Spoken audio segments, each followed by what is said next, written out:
It's time to reveal the truth about Digi Daily. This shit was never completed even slightly.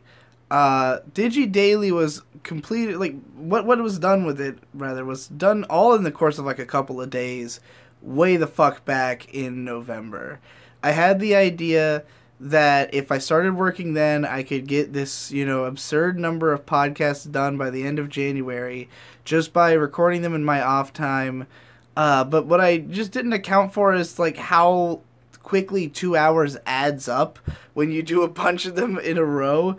Because I had tons of ideas. Like, it wasn't difficult to come up with ideas for the show, but it was difficult to find time to continue doing it. Basically, at the time, anything else started to occupy my time, I guess. I was probably in the swing of working on the video for December, for the main channel. Just whatever I was working on, I didn't have time to do more Digi Daily, and I never found that time again. And so, from the beginning, I recorded, like, the last one where I talk about how it's possible that the project might end after the end of 3 months, and that this would be a satisfying amount of completion for me. Like, 3 months would be a decent go of, like, a video every single day. So I thought as long as they come out every single day for 3 months, it'll still be kind of neat that I at least tried. So I was trying to hit that 3-month limit. I didn't even quite make it there. I don't quite have enough to reach to the end of March. But I didn't want to announce the series as canceled because I thought there was a chance I'd get inspired to do it again. Because I had so many ideas, and I have continued to have good ideas for this. And I think there's a way that I could create this series again. It would help if it was less spur of the moment, if I hadn't come out with the idea in November, when it's an idea that's intrinsically tied to starting on January 1st, If it's something I had been preparing for months or even all year and then had prepared one to release every single day, then, like, that would have made perfect sense and would have been a really impressive, like, sort of feat of a series, but I couldn't dedicate all of my time to working on the project because I just didn't think it would be a big deal. Like, I figured nobody was going to watch these, and the main incentive to do them, to release them at all, was the off chance that some of them might, like, have a runaway viral success because they were all so different in subject matter. And it was kind of like a throw every dart at the wall and see what hits kind of theory as to how to release the rest of them. But basically, I had intended to schedule all of these at once. I had intended to schedule every single one, and then, they would all just come out seamlessly. But what happened was that we were leaving on vacation at the, we had to fly down to Virginia Beach for New Year's because we were doing a New Year's party at my, my parents' house, and I was going to propose to May over there, who's just dying, apparently. And so we, all I had time for was to render 7 of them and upload them before we left. So the first 7 were all rendered and uploaded preemptively, and we didn't get back until January 3rd. And in the time since then, I have never found a chance where I could just sit down and grind through all of these because it, chokes up my computer to just be rendering videos all day, and I need to do other content. Like, the process of rendering and uploading and giving a title to an episode of Digi Daily is probably like a 20-minute process all told. And so to do that over and over again, I mean, it's a little faster if you're doing them in bulk, but, like, it's still going to take a while. And so I just never could commit the time to that when I could be spending it on other things I was more inspired to work on, of which I had an endless amount. Like, I've never run out of work to be doing since the year started. And Digi Daily was also a good smokescreen for the fact that I am spending more time on my content, for the fact that, like, I'm not putting out as many videos because I'm thinking a lot harder about, like, how I want to make videos and what's going into them, and there's a lot of experimentation. A lot of that experimentation is not, like, particularly interesting to a lot of people because its purpose is more about, like, exploring how the video is made than it is even, like, how good the video is, Whereas, like, if I make an analysis video, I can just make the best analysis video. If I go make a song, I can't just make the best song, you know, but I can make an interesting experimental song that maybe somebody will like. So, you know, in the process of learning how to make the best song.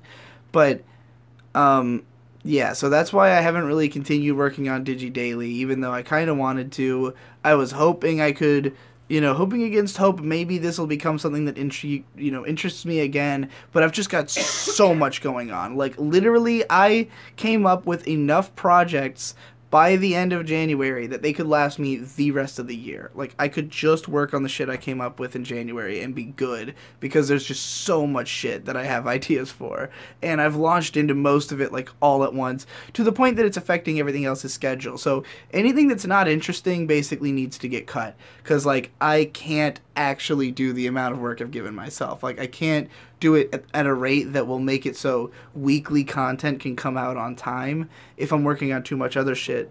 So basically, I'm just going to drop the rest of the Digi Dailies so I don't have to worry about trying to fucking render all of them and upload them. I'll just fucking render them all in one video, drop it on you, you know, shatter the illusion that I'm ever getting back to this, and just move on with my life into the next thing. So I don't have to, like, wake up every day and go, oh, fuck, I haven't released Digi Daily yet, and then fucking go work on that. So, alright, peace. So I'm searching for new writing prompt lists and generators. This one gave me pause for a second, because it's interesting for me to try to answer this question. It's famous people I have known. Recreate your own or a relative's interaction with a famous person. And I technically am a famous person. Like, I don't know how famous is... Actually, I'm going to ask Google this.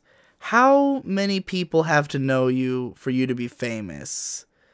Because I don't know if I'm considered... Hold on, let me type this in. Have to know you to be famous. Like, it's hard for me to not consider myself famous. Like, hundreds of thousands of people know who I am. Possibly millions of people know who I am. Because, you know, I have hundreds of thousands of just subscribers. The number of people who have heard of me would surely dwarf that. So, you know, I'm definitely famous. So, like, how many people... Like, I mean, I'm not that famous. I'm looking at different people's answers. Nobody has any good answers. Nobody has any good answers. Anyway, I would say I'm probably considered at least relatively famous. And I know tons of people who are at least as famous as me, if not more. Like, I don't even know where to begin. Because, like, as a famous person, most of your friends are other famous people, because they're the only people you really relate to. Like, the reason that, like, I hang out with the PCP so much, like, the reason that we became friends is that we were all content creators in the same field. And so we were all having the same experiences in life. Like, we were all doing the same job, a job that at the time nobody else related to, because crowdfunding was pretty new, especially the style of crowdfunding we were doing of Patreon. We were all very early adopters. So nobody else could relate to the struggles of using this platform.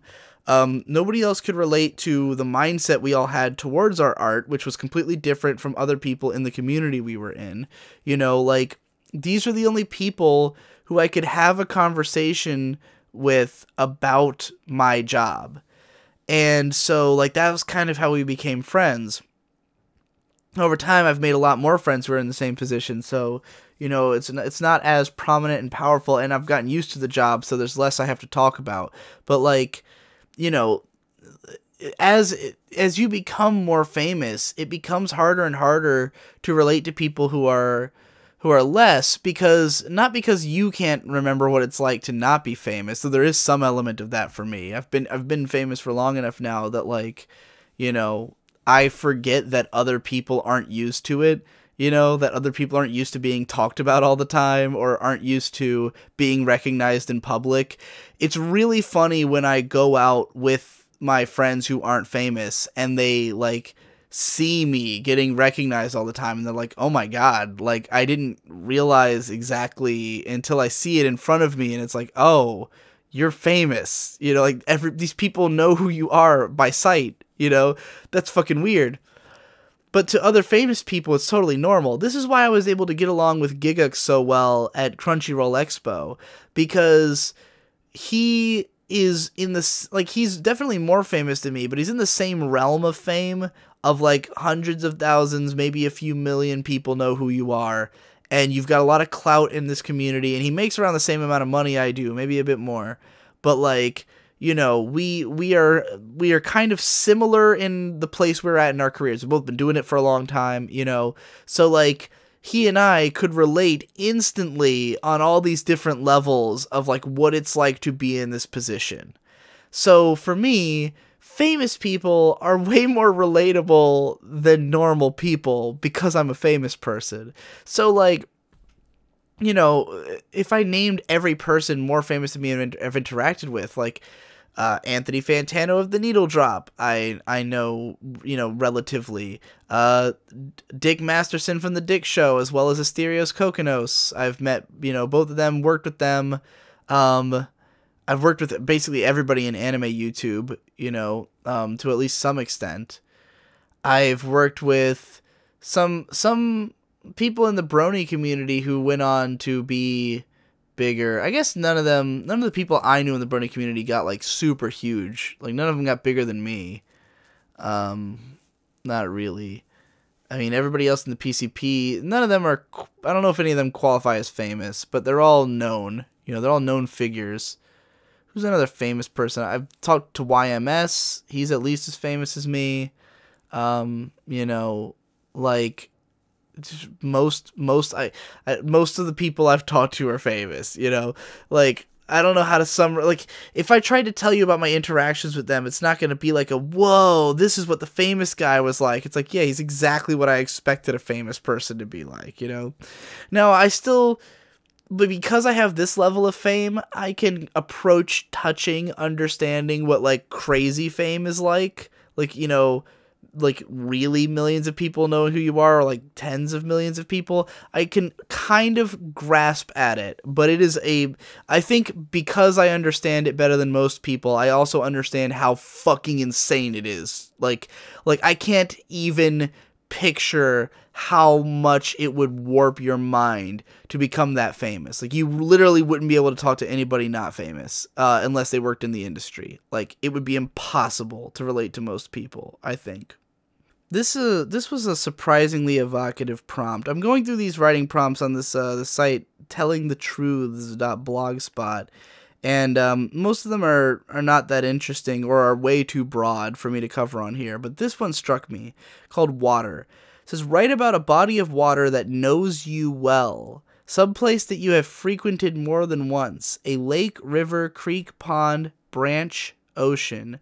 Be very specific. Let the details of the place guide you. The phrasing of knows you well is very bizarre there, but there are some bodies of water I'm pretty familiar with. The Atlantic Ocean, obviously, because I lived in fucking Virginia Beach, the longest pleasure beach in the world.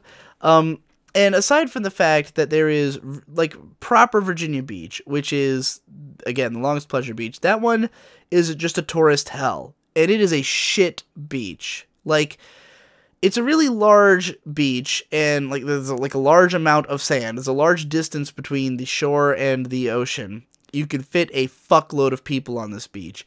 And lining the entire beach is nothing but hotels. Just giant hotels all the way down the beach, a lot of which have restaurants and bars either in them or interspersed between them. But there's shit tons of restaurants and bars, all of them relatively pricey, none bad, but relatively pricey. Everything in the area is, like, jacked up an extra $1 from what it would be anywhere else. So, like, you go to a pizza place, you're paying $1 more, or, like, a few dollars more than what it would normally be. So I hate going down there, because everything's expensive. I hate the beach. I hate the sand. I hate the water. I hate everything about the beach. It's a disgusting ocean. The Atlantic Ocean is filthy. The Atlantic Ocean is the nastiest fucking ocean in the world.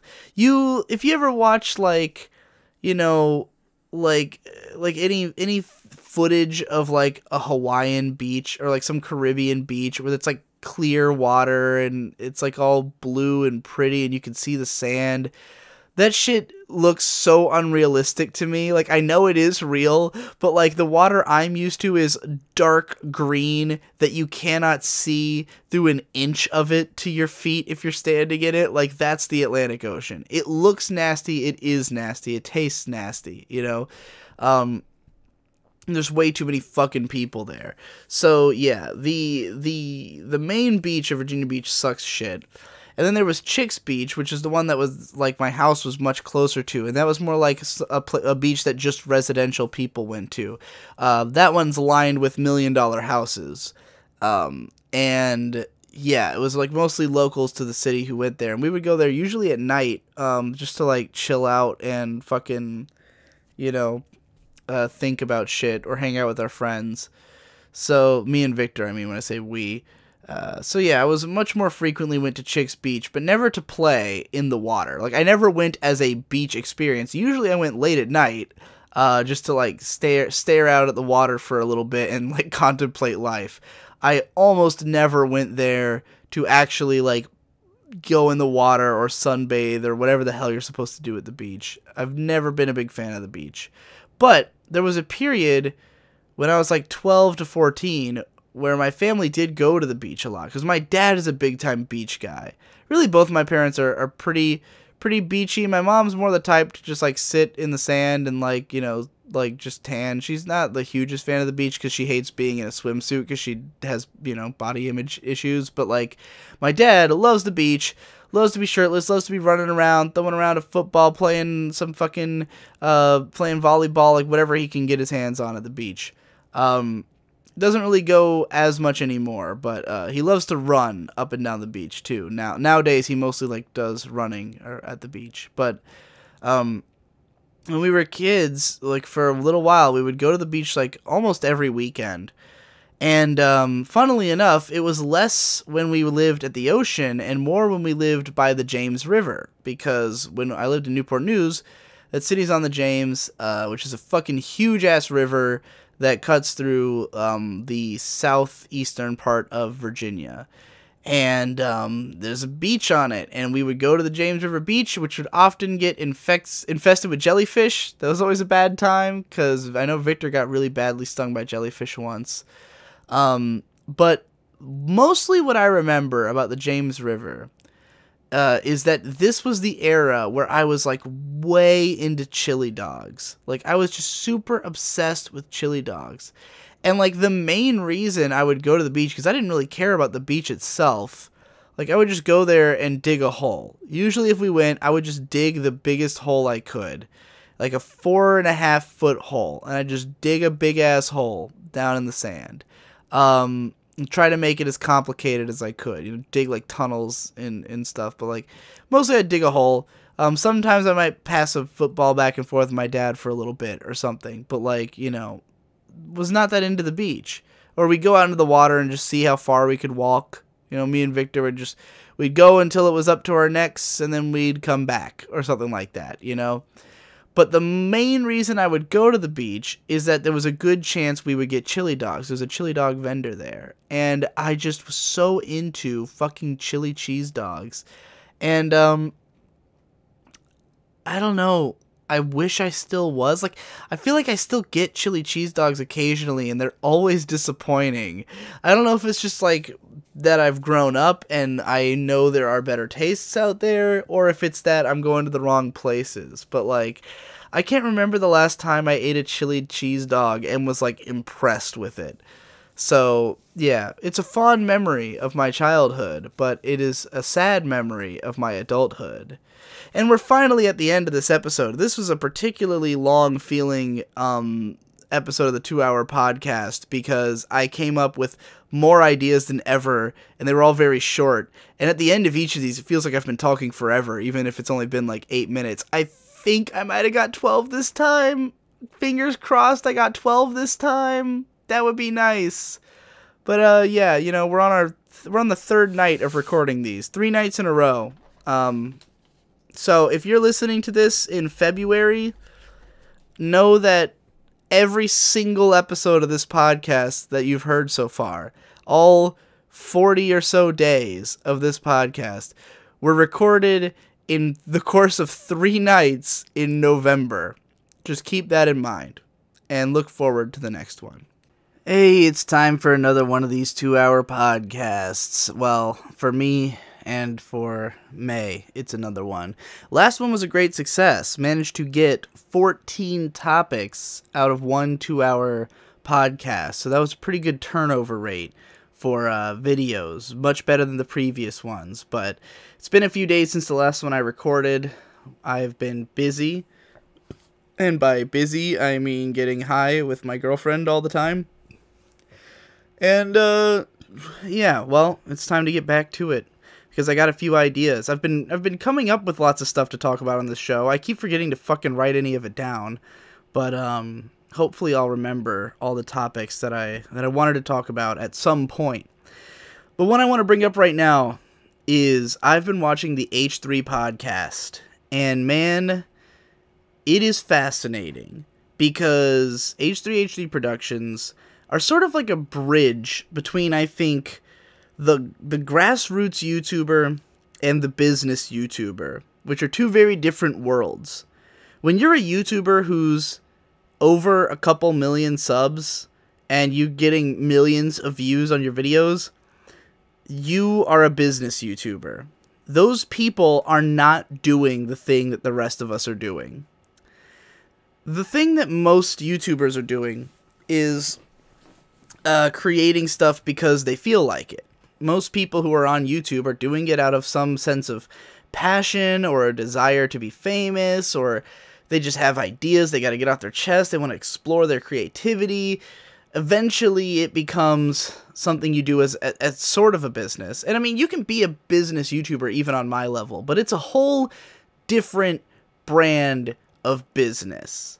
There's a huge difference, I think, between being Mother's Basement and being like, I've got an SEO optimizer, I'm like doing videos that are like recommended to me, but it's still his style, it's still his subject matter, you know, anime, like things he's good at talking about. There's a huge difference between that and what like the real big YouTubers are doing. Like, those dudes are just in a whole other, they're in the show business world. You know, like, they're in a different reality from the rest of us.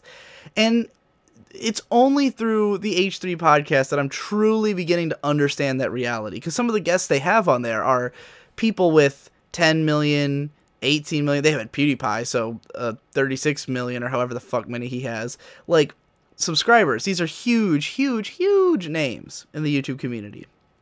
And when you hear them talking about the stuff that they're up to, it's like, oh, I see. The money, the amounts of money getting thrown around is insanity. The first one I highly recommend, go listen to the Joey Salads podcast. Because Joey Salads is a guy who H3HD was making fun of relentlessly as a meme, right? Like, he was a prank video guy.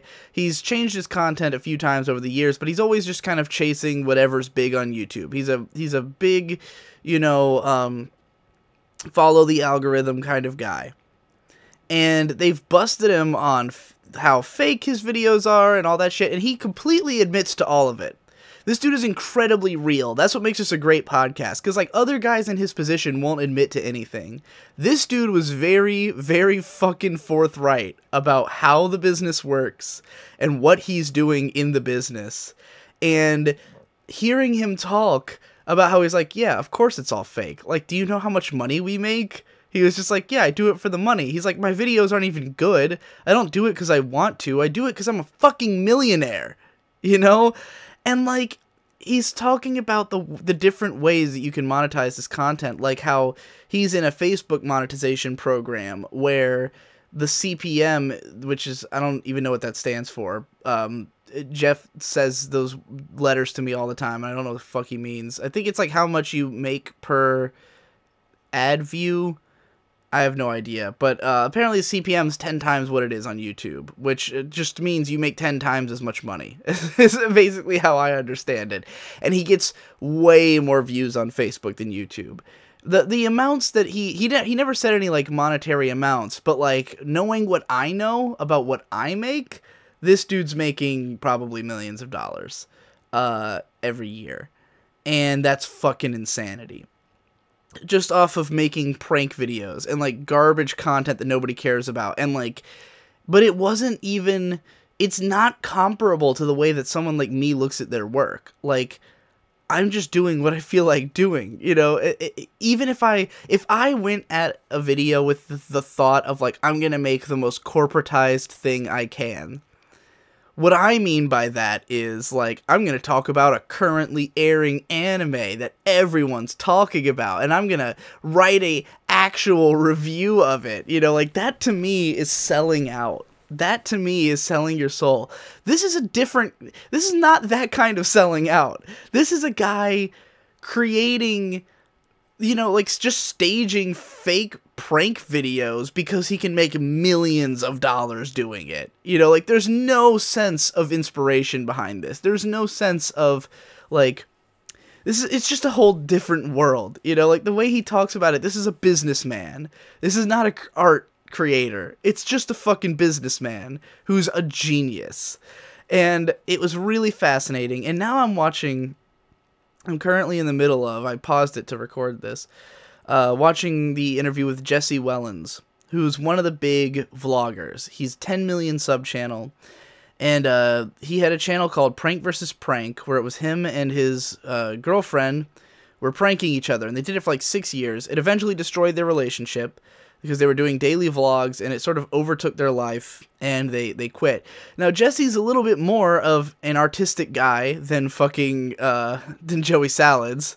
He's not just chasing the dragon of whatever is popular at the moment, but, you know, he still gears his content towards what's going to be successful. He's a big clickbait, you know, guy.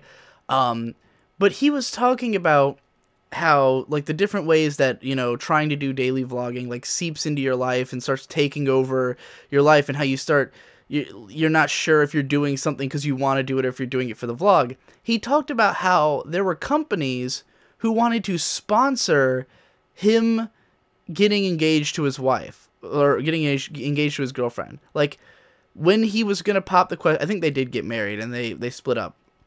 But he was going to pop the question, and they were going to sponsor that, and he said no, because he said it was too much. That was where he drew the line. But the amount they were quoting him, as he put it, was in the range of 6 figures.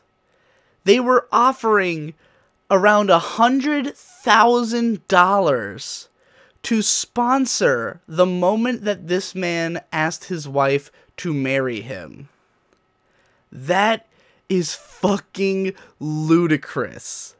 I was super excited a couple months ago, when I first contacted the Flying Colors Foundation. They gave me $100 for a 1-hour consultation call, and that was the moment I felt like I was a big deal.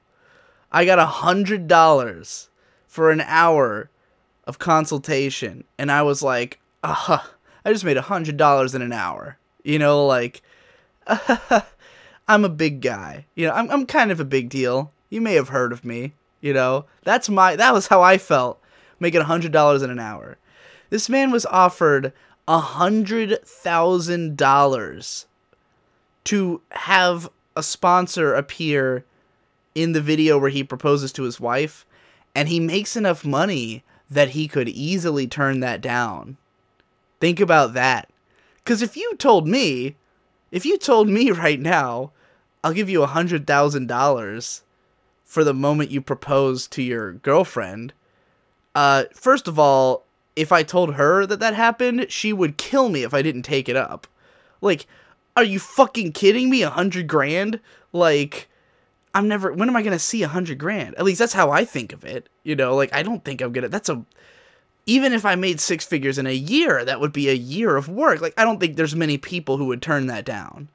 You have to be rich enough that 100 grand is not the price of your soul, you know, to make 100 grand in a second like that.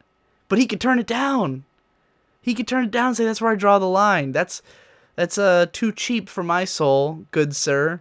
You know, what if they'd offered him $1 million? I bet he would have done it. Like, I can't imagine he would, like, if they offered him something so fucking outrageous. But that's the thing, right? It has to be outrageous. Because, like, for him, $100,000 was not so insane that he couldn't not take it, whereas it would be for me.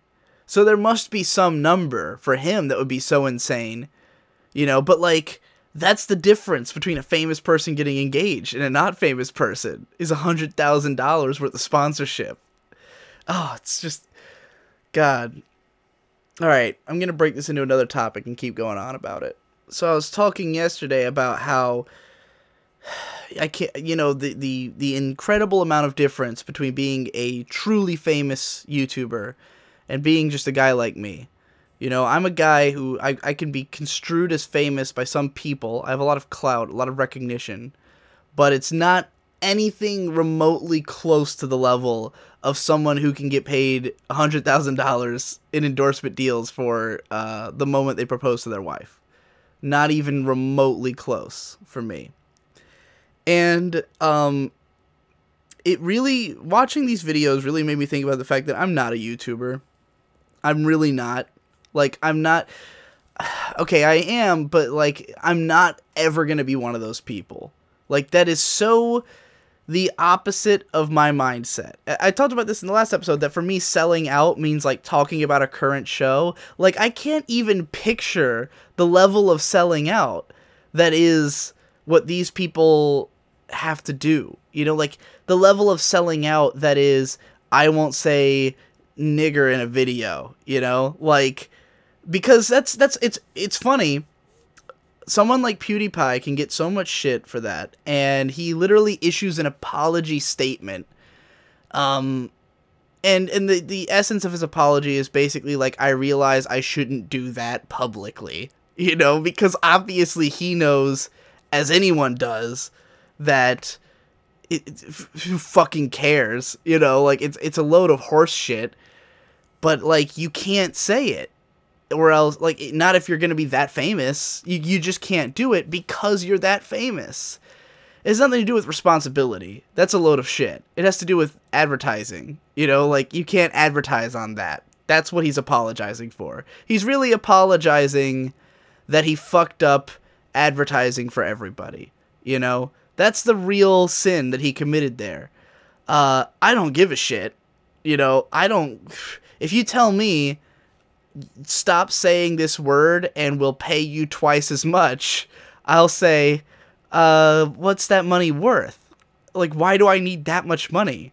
I don't need more money than I have. I'm making a comfortable living, getting to say whatever I want. Why would I ever want more? Why would I want more money to throw that away? You know? Like, I mean, I wouldn't be capable. Like, that's the thing. There's a difference. There's a different kind of person. Like, and I admire it. I admire the people who can do that. Like, fuck. Can you imagine if you didn't have that pride? You know, if you didn't have the pride that tells you, I'll never be a sellout because I value being able to say whatever I want to say. To those people, they could be like, what are you, fucking stupid? You know how much money you can make? You're like, you know what you can do with that money that you can make? You can do, first of all, you can do way more good in the world.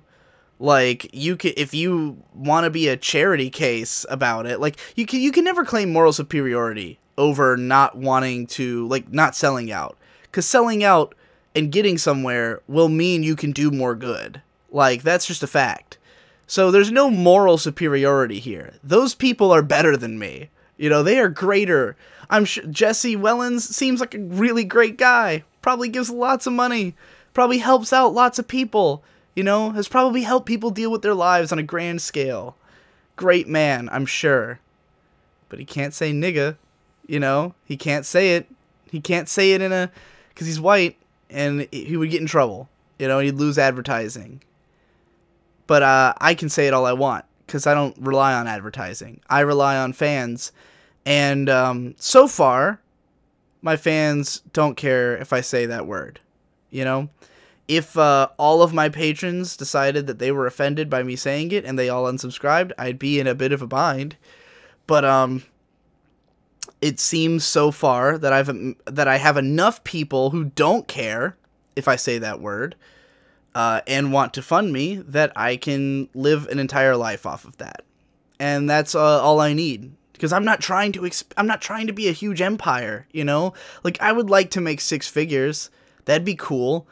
And I would even love to be, like, I'd love to have a work that sold. Like, I'd love to have a famous book or a famous movie or a famous thing I created that, that made me a lot of money. I would not want to have money based on my celebrity. I don't want to have money based on that I, got engaged or something. Like, it's just an uncomfortable world, you know? It's incredible to me. I too much value getting to do and say whatever I want. Like, that is so important to me that I would give up money for it. You know, like, I would be willing to make less to be able to more do whatever I want. And right now I get away with an insane amount. I do. I truly, like, for the amount that I make, I think I get away with a lot. Like, I make a lot of money for somebody who doesn't try to sell out, you know? Like, I make a lot of money for somebody who doesn't make the kind of content that the broadest audience wants from me, and who doesn't try to clean up my public image for someone who, who focuses so much on, like, weird esoteric content. I make a lot of money for someone in that position, I think. But I'm sure I could make even more without even changing that, because there's always new avenues to explore. But I would not be willing to give up what I've got. I would not be willing to make a bigger concession than the amount of concession I'm currently making, which is a dwindling amount of concession. Like, I feel as though as time goes forward, my level of concession regresses further and further until I'm not really willing to concede anything. And I am totally down for if it, like, chips a little bit off of my pay. Because, again, I make a lot of fucking money. And I have a lot saved up. So, not that concerned, but God, it's another world. It's another world living that way. I feel like you can be famous without caring about it. Like, I think you can become, like, a rich celebrity while doing whatever you want, but it's just a much harder battle, It's not something that's likely to happen, and it's not something that's going to happen based on your skills. It's going to happen based on luck, or the time and place being right. I have doubts about if I'll ever be like that. It's not hard for me to imagine myself making 6 figures in a year. That's not hard. Making more than 150 grand in a year doing what I do is hard to imagine. Like, unless I was doing something bigger than what I do. Like, if I became a novelist and my novels were really successful for some reason, which is less likely than even what I'm doing now. You get what I mean, though. If I found another avenue and got more popular in that avenue, I could see growing beyond that, but, like, making more than 100 grand doing things the way I do it is hard to imagine, which is fine. 100 grand is more than enough for me, for the time being, at least. Alright, I guess that's enough about that topic. A YouTuber I fucking love, but I've probably, like, never mentioned, or at least not more than in passing, is a guy called SNES Drunk. Now, I never mention this dude's videos because I won't say that they are particularly great videos on their own. Like, individually, these videos will not impress anybody. However, it is the body of work and the character of the person that is what fascinates me about SNES Drunk and why I love him so much. And now I've probably watched like hundreds of this dude's videos. He's one of the content creators who I've seen the most videos by, because there's this small handful of YouTubers who I absolutely love their personalities and their style and just the body of their work, even if individually I don't give a fuck about any of their videos. And they're what I call the morning crew, the series of video makers whose videos come out early in the morning, and I usually just listen to them while I'm waking up. Like, I just put them on while I'm like checking the internet and I don't even really pay attention, but I love having them there. And they are as follows: Anthony Fantano of The Needle Drop. And granted, Fantano, unlike the other two I'm about to name, is someone who I do sometimes pay attention to his videos. Like, like more often than the others. Like, sometimes I genuinely want to know his opinion on a certain album. Sometimes he has like a stink piece video or something that's really interesting. But like, for the most part, I put him on because his voice is just like white noise to me. And I can listen to it and just... It's good for when I've just woken up. It doesn't hurt me, you know? Some people I could not listen to. I could not put on a Weeagawa if I just woke up. One of Nate's Weeagawa videos. Because, like, it's too much energy. Like, I don't necessarily pay my full attention to those videos when I do watch them, but it's not the same. It's not the same as, like, the pleasing white noise that I'm used to from Anthony Fantano having videos, like, 4 or 5 days out of the week. Well, these days, every day, because he's got his side channel, and he's fucking prolific on that, too. So I definitely see at least one Fantano video a day, if not two. But I pay no attention to them. And then there's MKBHD, Marcus Brownlee, the tech reviewer. And... what I love about him is just that he's like he's so comprehensive about his tech knowledge, and like, you know, he cares about the craft of his videos, and clearly is just into it. Like, he's doing this out of passion. Like, there's other people who do tech reviews that are similar to his, and I feel like those people just want to make a technology review for a consumer review for the audience. You know, like, they're doing it like, oh, this is my job. I review a piece of tech. MKBHD is like, I make YouTube videos about technology, you know? Like, he's all in on the videos being, like, really high quality. I don't give a fuck about technology. I don't buy any tech at all, nor could I afford most of the tech he talks about. But I watch all of his videos.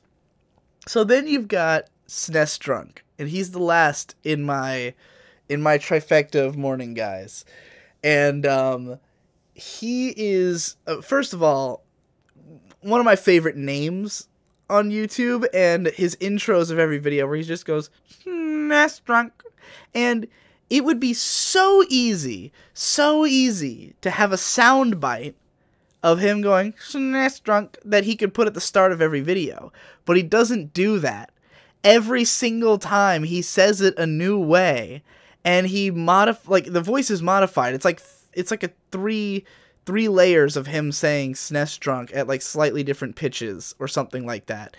And every video records it again slightly different. Like, he says it a little bit differently in every fucking video. That is such... the dedication to that. Like, I mean, I would have, after probably 20 videos, gone, why don't I just make a fucking soundbite of this and not have to do it every time? But no. Every video, I mean, maybe he just starts his script by saying it, and then he modifies it in post. Like, maybe it's just one recording that he modifies heavily, but like, and he just throws the same modifier on there. Like, it wouldn't even be hard. It's just that he does it, you know? And so you got that intro. Great name, because it's what he's about. He's about the Super Nintendo and drinking. And the funny thing about the drinking is that it very rarely plays a role in the videos. Like, he's called SNES Drunk, but like, every once in a blue moon, he'll put out a drunk Let's Play, where he just plays like one of the games he's a big fan of. and they're fine. I've listened to all of them just because I like his voice so much. I wouldn't say they're the most entertaining Let's Plays, but, you know, if you're a fan of the channel, you'll probably watch them. I'm like, it's weird for me to unpack this and like describe how much of this dude's content I've consumed because I never talk about him. Because like individually, I cannot recommend any of his videos. It's the body of work, so I had to get into it. All right, fuck. This dude makes fucking SNES reviews. Like, all of his videos are reviews of Super Nintendo games, or recommended lists for different genres of Super Nintendo games, or like a recommended list of Super Famicom games that never made it to America that are worth playing, you know, and stuff like that. And I mean, he's not exclusive to the Super Nintendo. He does lots of classic games. He's covered tons of Sega Genesis games. He's covered some N64 games, Steam games. He's mostly into, like, retro-style games, but he will occasionally just, like, review something a little bit more modern or, you know, whatever. You will never see him review a AAA game, like a modern AAA game. You'll see him review all the old ones, but also every obscure game in the world. I need you to understand, this guy makes, like, 3 to 5 minute SNES reviews, which are really just recommendations. Like, all he does is describe the game and tell you if it's good or not. Like, he'll tell you what is good or bad about it and recommend whether or not you should play the game. That is the main purpose of the channel. It is a recommendation channel. It's like kind of reviews, but mostly like the videos are called like, is this game worth playing today? You know, was this game overrated? Was this game like, you know, he's just recommending you games. But he puts out videos like 4 times a week and has consistently done so for fucking years. Like, I'm thinking about it, I must have been following this dude for at least 2 years now.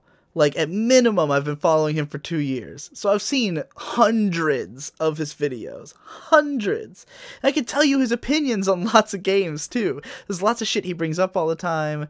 He's, like, you know, the world's biggest Chrono Trigger fan, as are so many people. So, you know, I don't know why I used the phrase world's biggest, but he's, you know, big into certain classics.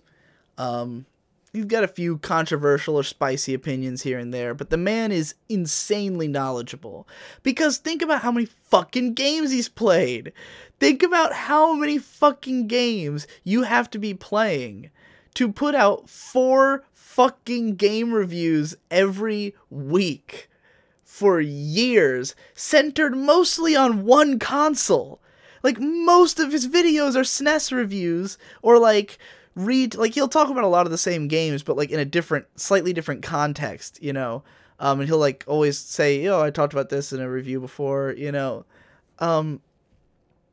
It's just the sheer dedication to completion. Like, a lot of the games he talks about are by request. Like, he'll say, "Oh, someone said I should talk about this game, so I gave it a play, and it was pretty good, and there you go," you know? And, like, so he's covered this, like, insane swath of obscure games.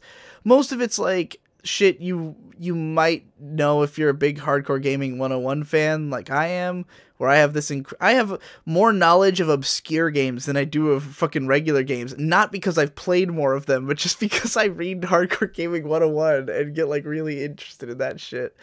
But like, there's a lot of stuff that you would find out about on there on the show, but you know, again, he's doing this in a very recommendation format, and he's just covered fucking hundreds and hundreds of games.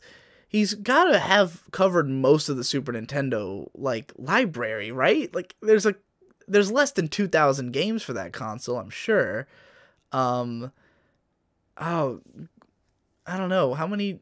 There's 50. He's putting out probably 200 videos a year. So, yeah, if it's only 2 years, I guess he probably hasn't made that huge. But he's probably covered most of the good games. Every time he covers a new game that, like, I've never heard of, I'm like, where the fuck did you find this? You know? Like, or if he's playing one, like, if it's one that I have heard of, I'm like, how have we not covered this already? Like, Like, he just did a video on, like, Popful Mail, and I had, like, an acid flashback. Like, I thought for sure he fucking talked about Popful Mail before, and I've fucking played Popful Mail! What the fuck is that about? People don't even consider me a gamer! I've played fucking Popful Mail! Name fucking 10 people who've played that game that you know! Fuck you! I am a gamer, motherfucker.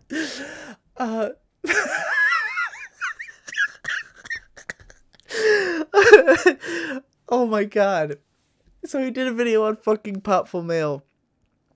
And yeah, he's covered like everything imaginable. And the comprehensiveness is what I appreciate so much about it.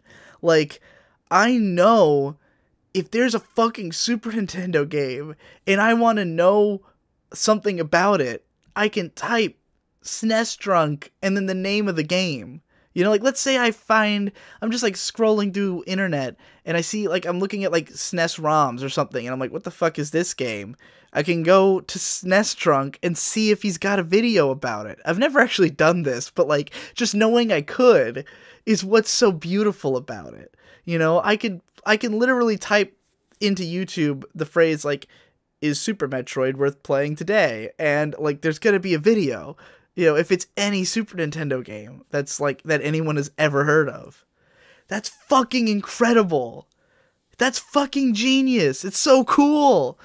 And the dude is so fucking dedicated, and the craziest thing about it, this dude has one of my favorite personalities for people to have. I've come to realize this. I've come to realize that people who have this personality I will almost guaranteed like, which is what I have dubbed the nerd bro. This is a dude who's a super nerd, but a total bro.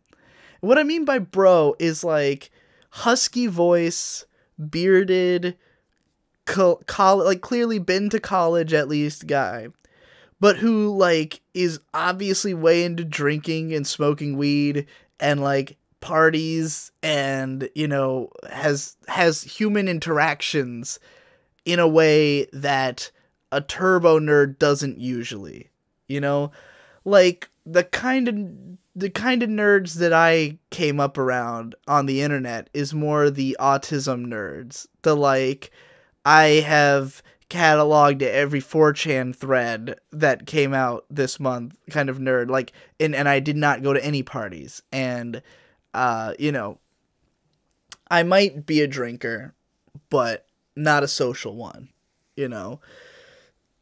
And I don't even know if, like, SNES Drunk would be a social drinker, and I don't even know how social he is, but you can tell from his voice and the way he talks and the kind of things he describes, he's a very, like, masculine kind of bro dude. Like, he likes, you know, he likes his games to be a little bit violent and to have a little bit of, you know, just to be a fun time. You know, I don't know why this is the voice I'm choosing. I don't sound anything like him. I'm just doing, like, a bro voice. But, like, you know, he likes his simple, fun games that he can have a beer and play, you know?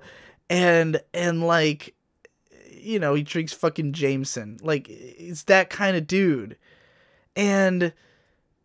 But his, like, nerd cred, and this is always true of these nerd bros, this is why I like them so much, their nerd cred is always through the fucking roof on one thing. Because a nerd bro is a dude who has the obsessive interest of, like, an autism, like me, you know, the ability to just get insanely into one thing. But it hasn't consumed their, like, their personality, you know? Like, they do not identify via their knowledge of this thing. They identify as themselves who has an intense knowledge of this thing, if that makes sense. I could be, like, fucking way reading too deep into SNES Drunk right now, but I'm fucking baked off my ass, if you couldn't tell.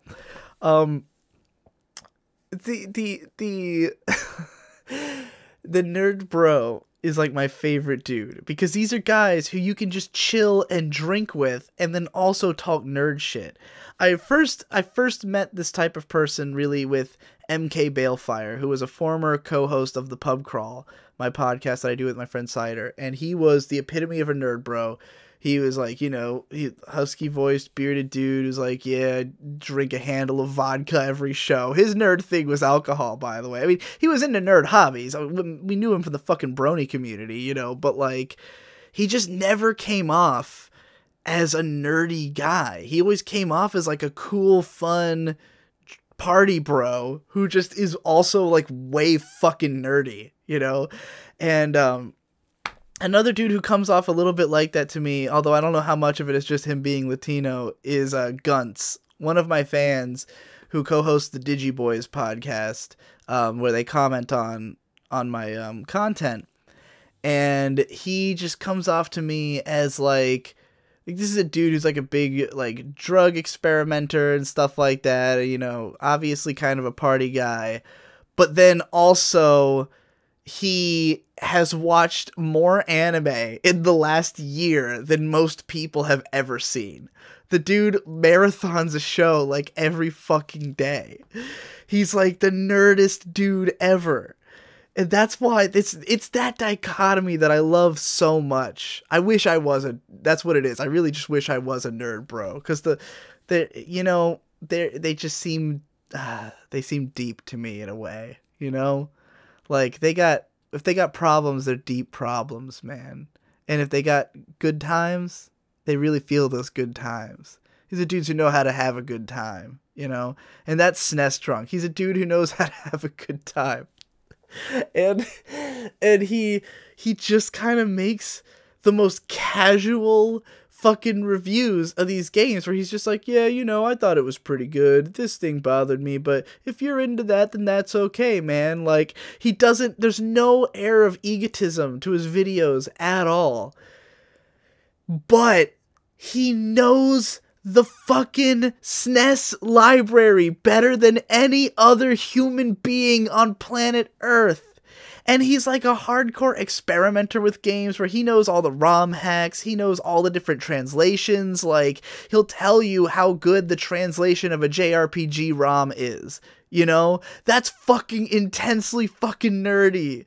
That is insanity. He was talking about, like, I was just watching his video on the game, what is it called? Road Rage or something. It was a fucking N64 game about being on motorcycles and hitting people. And he was all excited about it for just being like dumbass, like violent fun. And he was describing how he really hated the N64 controller and like has all these problems with the N64 as a console, and how like he, you know, got the ROM and like mapped the controller to his PS1 or whatever just so he could, or his SNES controller rather, his computer SNES controller. He has a computer SNES controller and the dude still comes off as a bro. Like, what the fuck? And he makes music too. And he's into like doom metal and shit. Like, he's into my music, you know? This dude put out like a fucking like album. Like, he puts out music. Like, sometimes he'll use his own music for like the breaks in segments in his videos where it'll be like part 1, part 2, and he'll like play one of his songs and they sound fucking great. He's got like this ultra down-tuned fucking guitar. He's fucking like playing Electric Wizard shit and like drone. Like, he had a song that he like described as like a drone fucking song. And I was like, dude, yeah, this guy is fucking cool. And like, I know he can play. Like, he put out an album that was just like some instrumental album of like, I think it was just like improv or something. Like, he was just, this sounded all right, so I thought I'd post it online. And I listened to it and I was like this is rough around the edges for sure, but like, I like it, you know? I like his sound. If he decided to become a musician, I feel like he would be good. But yeah, all that, oh my god, I just gave like a 20-minute review of SNES Drunk. You have no idea how weird this is for me to think about, because I'm describing all of this like I've really put thought into it, like I've been thinking about SNES Drunk, but no, this is just me going back through, like, realizing that I've been following him for 2 years, and like pulling every thought I've ever had about the channel up to the front of my mind, like just realizing all of it back to back, and just like summarizing everything, like understanding why I've been subscribed to this dude for so long and that I've watched so many of his videos, even though individually I get nothing out of them. Like, I put one on in the background and like, I'll be like, oh, that's a neat game. Like, that game looks cool. Like, occasionally I might get a little bit excited that he's talking about like a treasure game, and I'll be like, oh, there's another treasure game. Like, you know, because both he and I clearly have read a lot of Hardcore Gaming 101, but like, he, like, individually the videos are mostly white noise to me, but like the body of work of just like knowing the existence of every Super Nintendo game is very valuable to me, because as I've talked about on this show before, I am way into comprehensive lists, like in a way that sentence came out of my mouth, you know, like that's the extent to which that is true, is that I actually said that sentence. Oh my god. So yeah, you should subscribe to SNES Drunk if any of what I just described sounds up your alley. Like, this is why I don't talk about like why YouTube channels are good, is because trying to do it takes me on a fucking journey, and I might have to do more. Like, I enjoyed that so much, I might have to like get out stream of consciousness all my thoughts on a bunch of YouTubers. I basically covered Fantano and MKBHD in this video, but I could definitely go into more depth. Alright, I'll see you on the next one. I feel the best I've ever felt right now. Oh god, welcome back to Baked YouTuber Reviews. Which is now a named series, because episode 1 was the most fun, which I just recorded, was the most fun I've ever had recording anything in my life.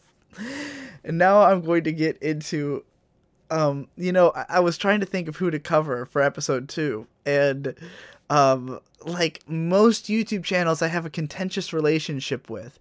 Like, even though SNES Drunk is a channel that, like, I barely care about, I have so much positive feelings for it, like, that I could just give it the most glowing review imaginable. Whereas there's lots of like YouTubers who I get way more out of, but also I'm way more frustrated with for one reason or another. That like they're not quite doing exactly what I want them to do, whereas SNES Drunk is ritualistically doing exactly what I want him to do forever. Like, I would never ask him to change his formula. It is perfect. He is doing perfect work. And I can't name a lot of YouTubers who I think are doing perfect work. You know, my favorite YouTubers and my friends, my favorite YouTubers, Endless Jess, I can't say there's nothing about his work that bothers me. I can't say that, like, he's doing exactly what I would wish for him to do forever, you know? Which is like not a review every week. That would be beautiful. and a fucking panel cast every week or two. That dude, if Jesse whittled all his content down to just that, I'd be completely satisfied. Just 2 weekly shows, a not a review, and a panel cast, and he would be a successful YouTuber who I watched every fucking time he put out a video. I mean, I do that anyways, but, like, you know, he'd be putting out way more videos.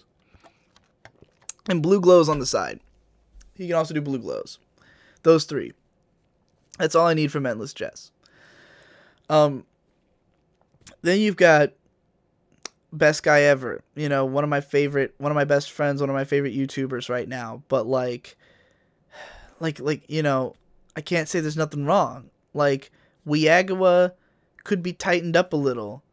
I know that with him, all the issues just come down to the fact that he has a day job, and if he left the fucking day job, he could tighten up everything, and it would be perfect, you know?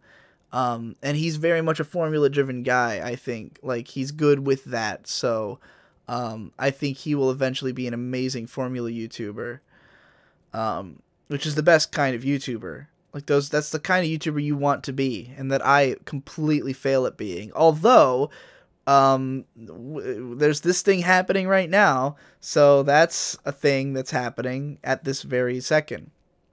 But you know, I can't say there's no issues. So let me tell you about one other YouTuber I have no problems with. A YouTuber who is perfect.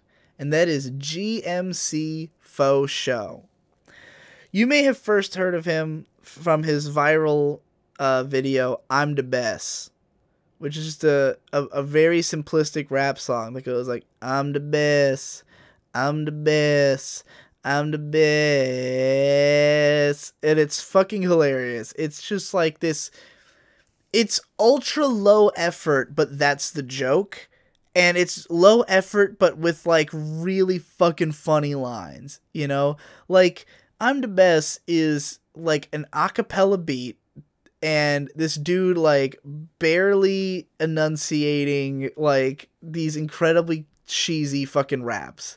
And the video is like a bunch of dudes in slow-mo with swords, and there's like MS Paint images edited onto the video. It is deliberately like the lowest quality possible, but that is also the joke. And that's the main joke of his channel, is I'm making dumb garbage, but it's actually funny, and actually when you really listen to it, the songwriting is kind of amazing. And my personal favorite is Swagin' Dragon, which is legitimately one of my favorite songs. Like, I think that song is incredible. It's basically created, I mean, a lot of his beats are basically created in the style of like a Clipping or Death Grips beat, where he just kind of takes like weird noises and turns them into music, you know? Like, the beat in Swagin' Dragon is just like a bunch of recordings of like pots and pan, like a pan simmering meat, or like him cracking eggs and shit like that. Like, just all these like field recordings that he's turned into this cacophonous noise that sounds like a fake version of like a super hard Death Grips beat, you know? And like, but it still, you still understand that that's what it is. Like, even though it's not, you still understand it as being the same. You know, like, it hits your head the same way a Death Grips beat would, with that aggression and rawness, but it's not like musically produced the way their music is, you know? So it's like, it's all incredibly amateur, but that is what makes it good. Like, that feeling that, oh my god, you actually did capture the essence of a real version of this song while being a deliberate fake. That's what's so fucking fascinating about it on an analytical level. But Swagin' Dragon is a fucking hard song that's hilarious. And the way it's got like these storytelling segments in it's really funny. A lot of his videos are like, they're rap songs that are crafted as music videos, as like YouTube videos, you know? Like, you'll hear a beat kick in, but then like his studio chatter is him sort of explaining the plot and setting up what this story is going to be, which, so they're all kind of like a narrative rap. He's usually portraying a character. You know, in Swagin' Dragon, he summons a dragon and he flies around on a dragon and burns people. There's like a clear narrative there. In, you know, Came Up Out the Water, it's about him being like a sea person who's literally coming up out of the water, like his cousin Ursula. You know, like, I'm not saying these are all like thought out stories. There's an amazing Parappa the Rapper video where he creates, and it's, I don't know if he did this or who worked with him on it, because it's kind of like a fucking incredible piece of work, that it's him superimposed onto like an animated scene, like as would be in Parappa the Rapper, but it's completely like original. Like, they created their own version of a Parappa the Rapper scene in MS Paint, but it animates and he's in it, you know? It would have taken a hell of a lot of coordination to do, and it's really impressive that he did it, in spite of, like, again, maintaining the amateurism of the style, you know? Like, this is a clearly non-amateur video production, even if the art style is deliberately amateur. So, like, that's really where you get into, like, it starts becoming like an art, is around that video. And, yeah, he's gotten, like, he doesn't put out videos often, but what he does, they always fucking knock it out of the park. The latest one was oh fuck, what was it called? It was something about boss. It was, oh, boss nigga, of course. Boss NGA, I think it's written. Because, you know, trying to not get your fucking video demonetized probably. And it's him like superimposed into like an RPG, and like there's a bunch of guys trying to fight him like he's a boss. And once again, it's all original art. Like, this is a fully animated feature, essentially, of the MS Paint monsters, or heroes fighting him as a boss. It's fucking great shit, man. And I don't know how much, like, he's got these, like, a bunch of friends who are, like, usually in his videos who are not nearly as funny as he is, but I wonder if they do more of the editing side, or, like, you know, like how involved everybody else is, because it definitely seems like a clique of people that he's had around for, you know, 6 years of making videos, or however long it's been since I'm the best. So yeah, GMC Faux Show, always great. Every time he puts out a video, I thoroughly enjoy it, you know. And again, it's not like, it's not stuff that I, you know, get like a depth of meaning out of. Like, it's not going to make me think about shit. Like, it's just going to get a song stuck in my head for the rest of my life. But, like, that is its power, and it is fucking potent at that. So, I would highly recommend GMC Faux Show if you like experimental rap, which I happen to be a huge fan and producer of myself.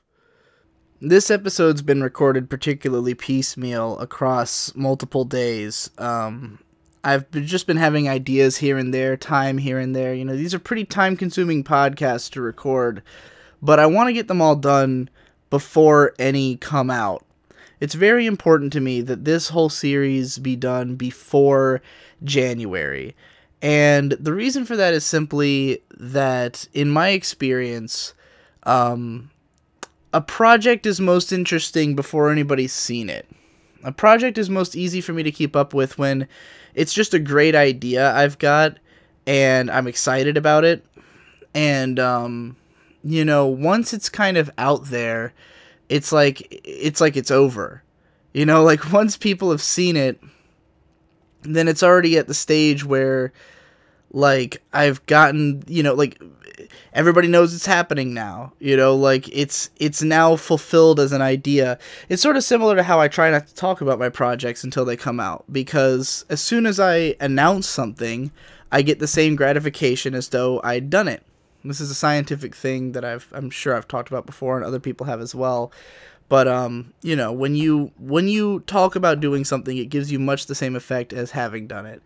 And, I think that also applies to when a video series starts, and it's like all the hype and excitement kind of comes right at the beginning, and then you're just kind of in for the haul, and at that point is where it stops being interesting. And I'd say that the moment that, like, doing, for instance, the Game Boys and Digi and May Pokemon Journey, which have both been over for months by the time you're hearing this, but they just ended for me, the point where they stopped being as fun was sort of when they started coming out. You know, when it was no longer like, oh, I've got like 5 episodes of this under wraps and nobody knows about it. Once they were out, it was like, okay, well, now we can just like kind of judge how the product is actually doing. And, you know, if people had been like super hype about them, I probably would have felt more incentive to keep doing them. But the fact that they were both just kind of, you know, mediocre successes as products, and, you know, neither was something that I thought was so amazingly fun to do that it had to keep happening. It was just like, oh, all right, these have run their course, you know. And this podcast right here is similar, even though I think that this will probably have a much better reception than I thought when I started it, because these have come out way more interesting and way more fun to do than I expected. I still think it's the kind of thing that once it starts coming out, I will have already completely lost interest in it. Now, doing all of it by January will be a task. Like, it has quickly become apparent that, like, I am... Not that I'm underestimating what I set out to do here, but that, like, you know, it's sinking in now exactly what it's gonna be. Like, even though I'm excited, like, part of me is like, oh my god, I'm already, like, more than halfway through February on the daily videos. Like, that's a fucking lot of daily videos.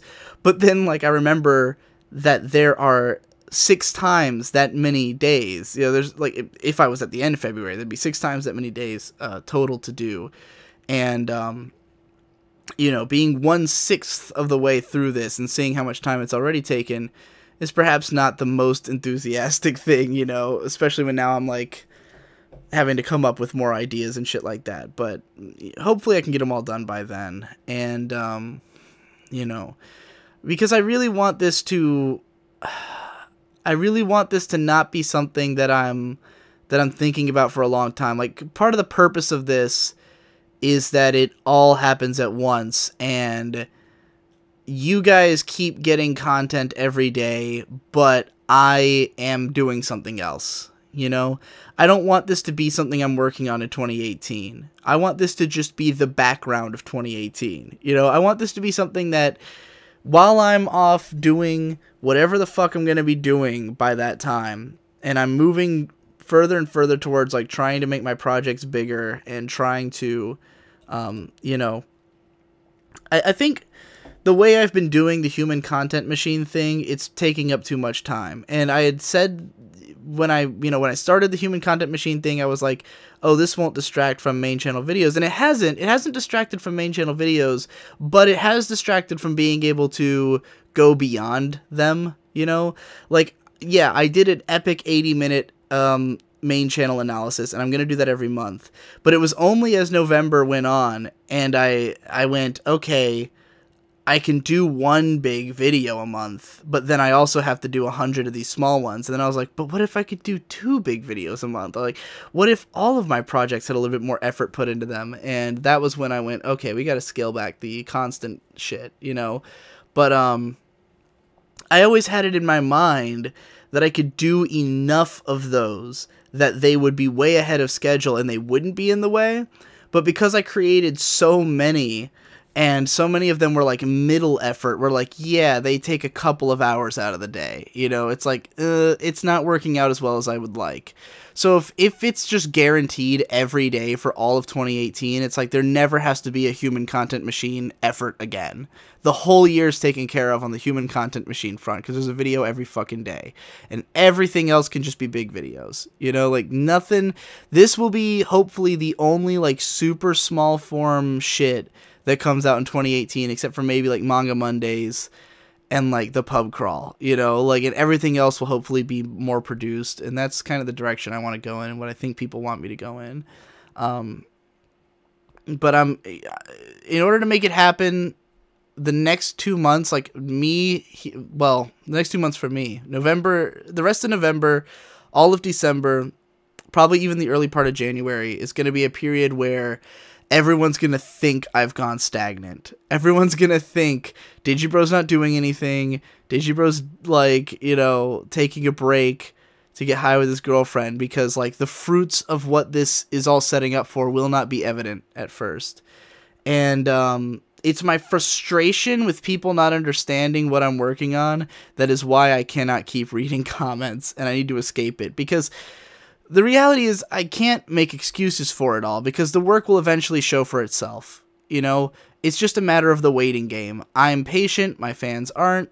Well, not even my fans, just viewers aren't, you know. So, you know, one day it'll all be apparent. That's all for this little segment. This was a short one, but I want to get into some other shit. I've officially gotten too famous.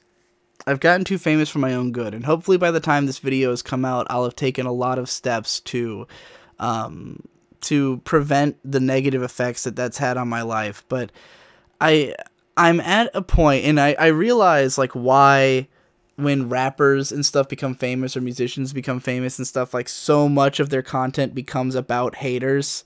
So much of it becomes, I got enemies, got a lot of enemies, got a lot of niggas trying to take away my energy, because, like, it really happens. And, like, it's hard for other people to understand the effect it's having on your life. And this is why famous people become unrelatable. This is why famous people become harder and harder to communicate with, because when you've got people constantly breathing down your neck about everything you say, it just fundamentally changes what you're willing to say. You know, I can't open my mouth without someone jumping down my throat anymore. You know, it used to be I could express just like a nonchalant or even controversial opinion and just do so like a normal person. Like, the average person who has a Twitter tweets about just whatever's on their mind at that moment, and then it's gone. When everything I tweet is held up under scrutiny, you know? Like, if I share an opinion about a thing, I have to then, like, make a whole argument for it. I have to be, like, perfect. I have to constantly, like, be at the ready to provide examples of, like, of what I'm talking about, and, like, be ready to argue with people who see things differently. And, like, I just want to be a fucking dude who can say a thing online. You know? Like, why is it I can't express an opinion without, like, having to deal with, like, a fallout afterwards, you know? And it's just gotten so obnoxious, and it's gotten to where there's basically two options for me. Either stop expressing my opinions online, or stop reading the response to my opinions. And it's hard, because it's hard to do the first one, because, like, I'm a personality on the internet, you know? It's like, what am I if not expressing my opinions? And then it's hard to not read the response, because then the conversation about you kind of gets away from yourself, and you don't really know what people are saying about you anymore, you know? And it's hard to sort of maintain your relevance and, like, understand how people are perceiving you if you're not doing that. But at the same time, it's too much. Like, I don't want it, you know? Like, this isn't the lifestyle I want. Is that I make a tweet about some random thought that comes into my head and then spend an entire day defending it, you know? And I cannot just read shit and not respond. Like, it's not in my nature. Like, I have to hide it from myself. And so I'm really trying to get away from social media altogether and, like, stop participating in discussion about myself so much online. It's just, like, again, people don't get it. Because if you haven't had this scope of this happening, then you really can't appreciate it. Like, the people, like the trolls and stuff who are just like, you can't take criticism. There's a huge difference between, like, I can't take criticism and I don't want to spend all fucking day, every day, reading criticism of me because I dared to say a thing on Twitter.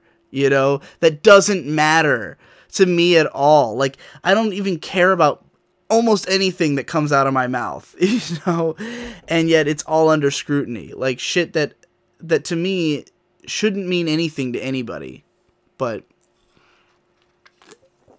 that's what happens. And it gets you in a feedback loop where every time you say something, you've got to deal with the fallout, and then you are going to comment on that, because that's now what you're feeling and thinking about, inevitably. And then people are like, oh, why are you complaining about commenters? It's not a big deal. And it's like, it's not a big deal to you, because you didn't just get 500 fucking tweets, you know? And you can't answer all of it, because everyone has different shit that they are complaining about, you know? Most of it contradictory. Like, who do I listen to? Do I listen to the 50% who say this is the stupidest thing you've ever said, or the 50% who say this is the smartest thing you've ever said? You know? Like, a lot of the times when I get criticism, it contradicts, like, the consensus, or it just isn't helpful, or, like, everyone's got a different one. Like, I'll respond to something, like, I'll respond to one part of the criticism, and then other people are like, oh, that wasn't even what my problem with the video was. And I'm like, yeah, because I was responding to somebody else. Like, there's no way to get to everybody, you know? And there's always new people coming in who haven't even heard your response to the last thing, you know? I'm recording this not long after me releasing several videos, like, about how I think comments should be closed. And, like, I've been talking about this for fucking years, but, like, there's always going to be new people who haven't heard what I have to say about it in the past and don't get it, don't know where I'm coming from with it, and it's just like, I can't fight this battle forever, you know? So I really hope that by the time you're hearing this, I'll have majorly scaled back my social media presence. I don't want to be famous anymore. Like, I want to be successful. I want a lot of people to watch my content, but I don't want people paying so much attention to me, you know? I want people paying attention to the videos I make, not me as a social media presence. And I think with my personality and my very incendiary way of thinking and talking and my, you know, penchant for controversial opinions and, like, what's the word I'm looking for? The one that everybody accuses me, contrarianism. Like, with my penchant for those, I will always be a controversial figure if I speak up online. I think that if I do end up maintaining, like, a Twitter or just somewhere to, like, follow... Because I still like some people's Twitters, though for the most part, Twitter is fucking abysmal now, and it's not even really worth reading. But, you know, if I wanted to keep up with people on there and I wanted a place to express myself, I might just make one that's not connected to me. Like, I might just make a fucking Twitter that I don't tell anybody about except for, like, a couple friends or something like that. Because, like, I just don't want to be dealing with it anymore, you know? So, yeah, I would like to be less... I'd like to have less attention on me. There's too many people who don't actually follow my work or who don't care about me as a person or who just want to fight with me who are following me. You know, there's too many people who aren't following me because they just, like, want to have, you know, friendly back and forth, or they just want to read my opinions on things. There's too many people who just, like, want to be an alternative part of my narrative that I don't care to exist, you know, i.e. the people I fight with online. I don't want that to be a thing, so just not going to put myself in their crosshairs. That's all for that. You know, it's funny. People who really value the ability to say whatever they want online, which is code for to be a douchebag online, is they always say that they miss the internet being the Wild West. The internet was like the Wild West. You're supposed to be able to say whatever you want online. But the funny thing about it is that the internet wasn't the Wild West because you could say whatever you want. The internet was the Wild West because it was a frontier attitude. Everyone was building their own place in the middle of nowhere and inviting people to come. Like, okay, people need to understand what the Wild West is. The Wild West is about the gold rush, right? Everybody flocked to the other side of the country and just sprung up towns out of nowhere that had to suddenly self-govern and, like, you know, as people arrive, they have to figure out a fucking society real quick. And so there's all these different kinds of rules, and there's people who are out there to just fucking take advantage of everything. I think it's funny that these people are like, oh, it's the Wild West. Like, aren't, like, you know, the criminals in the Wild West were not what made it good, right? I don't know what the fuck people are thinking when they make this comparison, but my point being, the internet was the Wild West because everyone was staking a plot of land and inviting people to come, and then they were building a village there, you know? That's what the internet used to be. But it's not that anymore. Now the internet is Mega City 1. It's 5 websites that everyone in the fucking world is on. And everyone's been thrown into the same bin. We're all in the same community. We're all in New York City now. You know, like, where there's just infinite fucking apartment complexes as far as the eye can see. And we're all crammed in together and we all have to deal with each other. You know, and there's homeless bums everywhere on the street fucking up the general look of the town, you know? And just people who are assholes, bad drivers, fucking terrorist bombers, you know, every fucking type of person is now in close proximity. And these people making the Wild West argument, they're herded along like sheep just like everybody else into these same corrals, you know? Everyone's just on social media now. If you're on fucking YouTube, you do not get to talk about being on the Wild West of the internet. You know why? I just bought a TV, and my fucking TV remote has a button on it that opens YouTube. A TV is a normie machine. A TV exists for normal-ass people to watch normal-ass shit, and there's a YouTube button on my TV. You know why? Because normies watch YouTube. That's what the internet is now. It's a bunch of fucking normies on YouTube and Twitter and Facebook having normie ass conversations. The Wild West of the internet is fucking dead.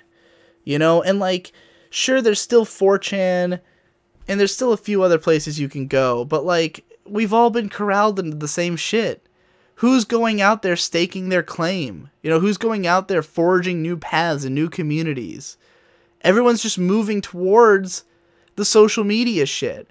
And then people wonder why, oh, suddenly I'm not allowed to say whatever I want. Yeah, it's because you're fucking neighbors with everyone now. You know, every fuckhole is right next to you now.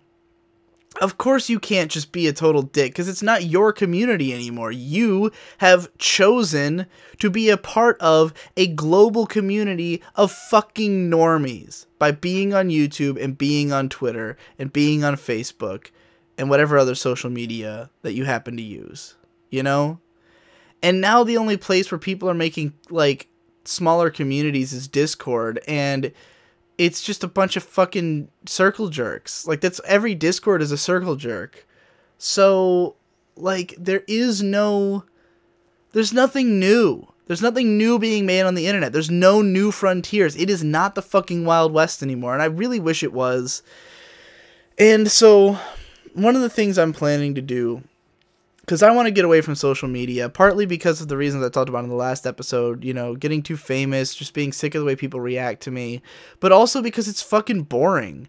Like, I'm sick of watching the same YouTube videos that I watch every day. I'm sick of reading the same fucking tweets I read every day. I'm sick of reading, like, just all the same shit. I really want to go out and find new shit I didn't know about, you know, because I'm sure there's tons of shit on the internet that hasn't yet fallen into these formulas, that hasn't been swallowed by YouTube and just become another YouTuber, you know? I want to find the shit that's, like, really unique out there, that hasn't been swallowed up by an algorithm of some kind, you know? And I'm really hoping I can find that. And I'm thinking the way I might do this is just, like, joining tons of other, like, video communities and stuff like that, like, stuff outside YouTube, and just seeing what's on there. Like, what's getting posted to Vimeo, you know, like, I want to know that. I don't even care if it's good. I just want to find out what the hell's being posted to all these other places, and, like, see if maybe there is another home for me on the internet, or, like, if there's other places that interesting shit's still happening, and it's not all the same fucking grinder of content that I'm getting on the same old social media sites, you know? If there is a Wild West of the internet, I want to know where it is. Because, you know, that's how I remember the internet being. It wasn't about getting to say whatever you want. It was about having new and interesting things to say. And that's all about that. Alright, the last few episodes have been pretty gloom and doom. So I'm going to go ahead and talk about something fun and exciting, which is the Wii U I bought today. I'll just talk about my whole Black Friday trip. I had a great Black Friday this year. I am not somebody who's really participated much in Black Friday in the past. The last time the only time I ever did, like, a big Black Friday thing was when I bought my PS4. Because I got, like, the PS4 that came with, like, Uncharted 1 through 3. And then I bought, like, Tomb Raider Definitive Edition and, like, a bunch of other games that were on sale at GameStop. I think it was Tomb Raider, which I have actually beaten. The Witcher 3, which I haven't even played. Final Fantasy Type 0, which I played, like, 15 minutes of. And what was the fourth game? Oh god, let me look at my games. Fuck. I do not remember which of these was the fourth game that I got that day. Not that it really matters, I just kind of am curious about it. I don't remember. I don't think it's in my fucking... It's not in my view. Anyway... Maybe I was just thinking of the Uncharted trilogy, and it was just 3 other games. But yeah, I got those games in the PS4, and that was pretty exciting. And I had a great fucking time. Like, getting the PS4 was a really great experience, because I ended up loving the console, and you know, it's got a few of my favorite games on it. But for months now, I've been struggling with whether I want to buy a Wii U or a Switch. Because me and my brother Victor had a Wii U that we, like, went in on together, and we kind of shared it. But he was the only one who really ended up playing it all that much. Like, I played through all of the Wind Waker HD, and I'd bought Bayonetta 2. I played Bayonetta 1 all the way through, but I never ended up actually playing Bayonetta 2. And Victor still has held on to it. He did not mail it to me along with the rest of my games because I think he wants to beat it himself, which I don't remember if he's done or not. I thought he did, though. Maybe he just thinks it's his game. I'm pretty sure it's my game, though. But yeah, like, I played those. I played Smash, you know, I played a couple other games, but for the most part, I didn't really play much Wii U. And when I moved away, I took all the Sonys, because they were all mine. I took the PS1, PS2, PS3, and PS4, and an Xbox 360 that I'd recently bought. And I just left all the Nintendo shit with Victor, thinking I wouldn't end up playing any of it. But then once I moved up here, of course, May owned a Wii, and I got really into playing the Wii. Had Victor mail me all my Nintendo games. But so now it was like, okay, I don't have a Wii U, I don't have a Switch. I don't have any games for either of them on me. Now the Switch, on the one hand, is brand new, it's fresh, everyone's talking about it, it's got Zelda Breath of the Wild, it's got Mario Odyssey. That's about the only games I have any interest in. At least the ones that have physical copies. People keep telling me there's like virtual console games, but no one ever names any of them, and whether or not they're exclusive. So, because if they're not exclusive, I have all the other consoles. There's no fucking reason, besides the Xbox One, there's no fucking reason for me to buy a Switch for a game that's multi-platform.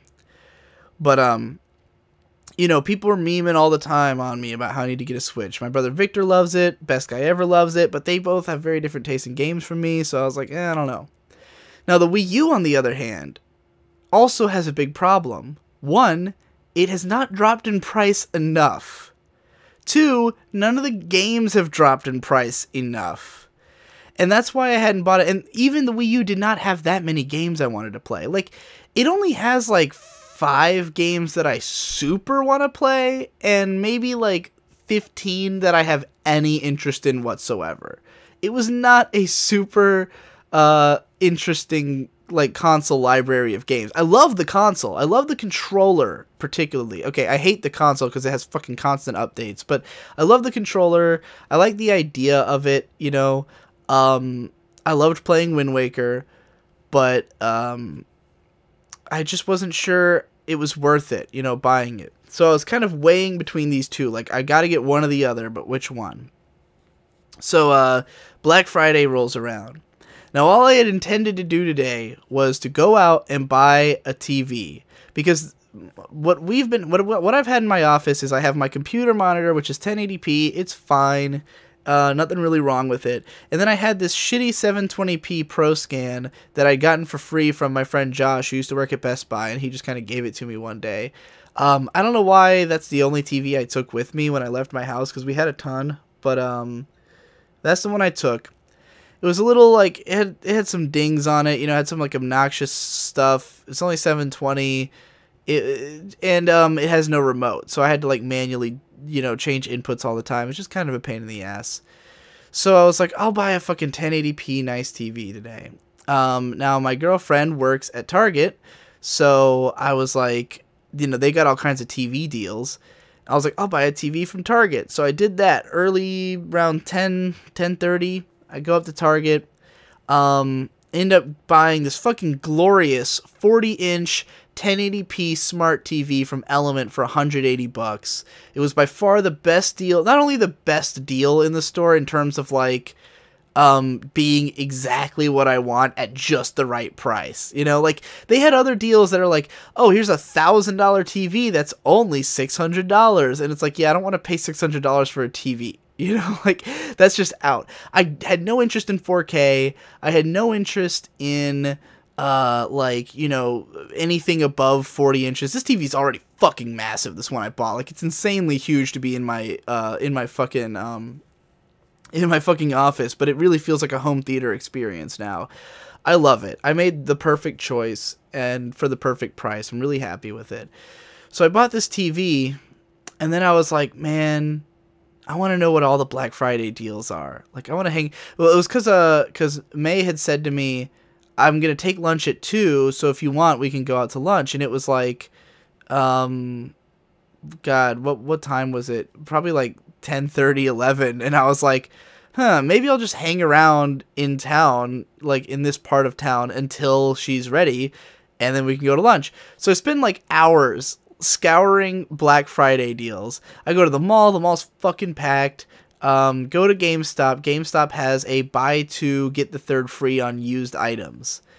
And after I've gone to Best Buy, checked them out, nothing all that interesting, go to a different GameStop. This is where I realized this one has a Wii U, and they've got a deal where they say the Wii U is $180. So it's normally $200. They're charging $180, a little bit more favorable price, you know. And I'm like, fuck, they actually have a Wii U. And I had this realization, and as I talked about in one of these other podcasts, that like you could buy the whole Wii U library. Like, it's such a small library of relevant games, and they're all still widely available since it just went off, you know, it just became a old console. Like, now is the time to swoop in and pick them all up. Now, the problem with it, again, is that the games have not gone down in price nearly as much as games would on any other console, because Nintendo are assholes, and they never depreciate their games in value, but, you know, they're cheaper than they would have been, and eventually they'll become rare. I don't think they'll ever really become cheap. Like, Nintendo games almost never actually become cheap. So this is basically the perfect time to buy a Wii U and as many games for it as possible. Buy 2 used items, get the third free, so I could get like the whole fucking library. So I did. I went and I bought a Wii U, a Pro controller, and 11 games. Which is basically all the ones I was interested in. There's like a couple more I could get, but I was like, I'll just wait till I've, you know, burned through all these ones, and then I'll get the last few. But yeah, it's a fucking beautiful selection. I got like almost everything I was interested in on the Wii U, and when I got home and plugged it in, it had Mario Kart 8 already on it. Like, whoever had previously owned it had bought the game digitally, so it had digital Mario Kart 8, and I was like, oh, fuck yeah, because it's a game I would never have bought. It's a game that I kind of could play here and there, but, like, there's no way I would pay money for it just because it's too little. You know, there's too little game there for me to really be interested in, and I'm not, like, the biggest fan of Mario Kart Racing. It's not my favorite racing game by any stretch, but, I do want to play it, you know, so, like, I was really glad to have that. Bought all the other games I was interested in. Fucking great haul. Like $400 for the Wii U and all of its relevant games, and a Pro controller so that May could play with me. Because most of them are 2-player games. That was the other part of why I wanted the Wii U, is that it has so many multiplayer games on it. So much couch multiplayer. And what sold me on it was I went to GameStop, and they had a demo for Mario Odyssey.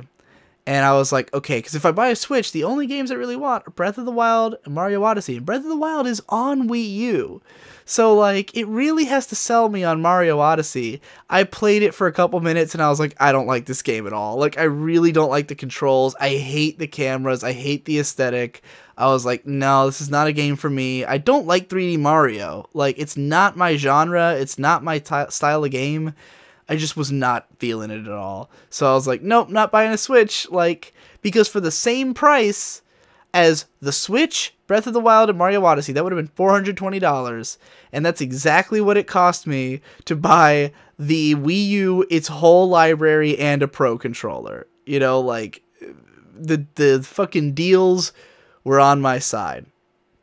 In addition to that, I also bought a PS4 controller, because those were $20 off for Black Friday, and I've always been afraid to buy a second one, because they're $60, and now they weren't, so I had to swoop in while the time was right. So yeah, great haul, great fucking Black Friday haul, and I'm still thinking about buying a bunch of Steam games, because, you know, Steam's having one of their everything is on sale periods, but that happens like every 4 or 5 months, and I'm so much less likely to play Steam games than I am to play console games. Like, just the way I've got my stuff set up, it's just a lot easier for me to play a console game than a Steam game. And I just don't like running games on my computer. My computer's a workstation, you know? It's doing too much other shit for me to, like, put games, like, play games on it, you know? It's too, like, right now it's rendering some big-ass video. That's what you hear in the background if you can hear my computer fan.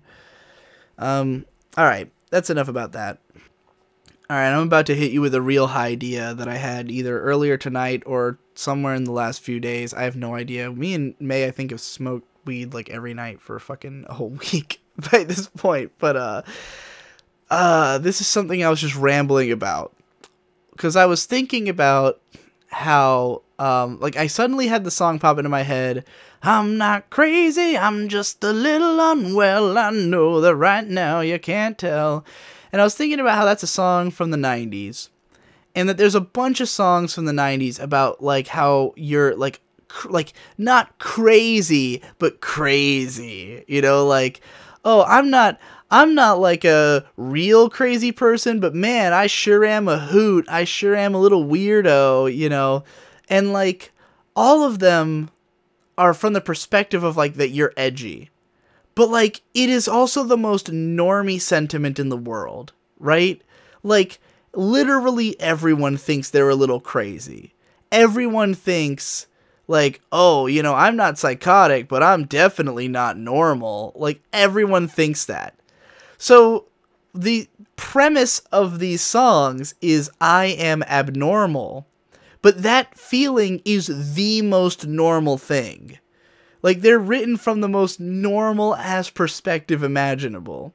And that's why they're all huge hit pop songs, because everyone feels that way, you know? I was thinking about songs like, you know, I'm not sick, but I'm not well. Like, you know, how many people feel that way? Probably most.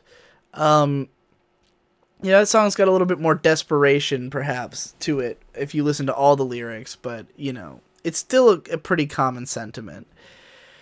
And then I was thinking about how, like, you know, all those came out in the 90s, and that was probably just, like, kind of the culture craze in the 90s, and, like, it's just the way it's presented has changed. I was thinking about what would be a modern equivalent, and I thought of Imagine Dragons and, like, Radioactive, you know, like, a song where he's saying, like, I'm radioactive, you know, and, like, I was thinking about how, like, the kind of person I imagine being way into that song is someone with, like, a little bit of anger issues, who's like, oh yeah, man, sometimes I go radioactive, you know, like, that's just kind of, like, military guys who, like, sometimes fly off the handle a little bit, but they think that makes them cool, you know, like, oh yeah, man, I'm like, I'm radioactive, man, like, that's just kind of how I imagine it. But, yeah, I was thinking about that whole culture of songs like that, and then that got me thinking about the song by the band Lit. Please tell me why my car is in the front yard and I'm sleeping with my clothes on. And I was thinking about how that song is still popular with college students. Like, my girlfriend loves that song. I kind of like that song, you know? But she likes it because she would have probably listened to it while, like, being a party animal. Like having those experiences described in the song and asking the same questions because she was a sorority girl, you know? So, but to her, this song is a piece of 90s nostalgia. It's a song that's almost as old as she is, you know? This song is ancient. And she's probably been hearing it her whole life on alt-rock radio.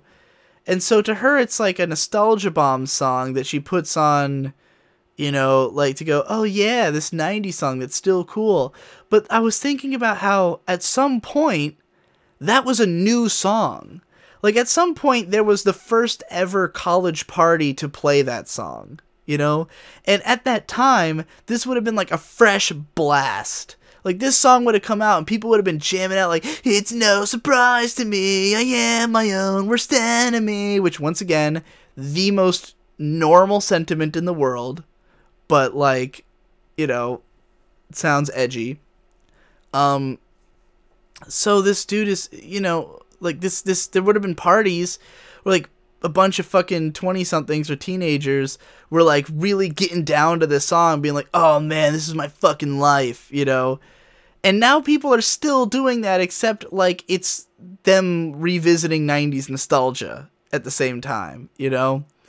Whereas, like, the stuff we're listening to now, would be like, again, like Imagine Dragons or something. Like that's a little old now, but like that's what would be the dorm room music of the 2010s that people 20 years after that will throw on as like, oh man, when I was a teenager. Like I don't know what's going to survive. I don't know what music will survive 20 years from now.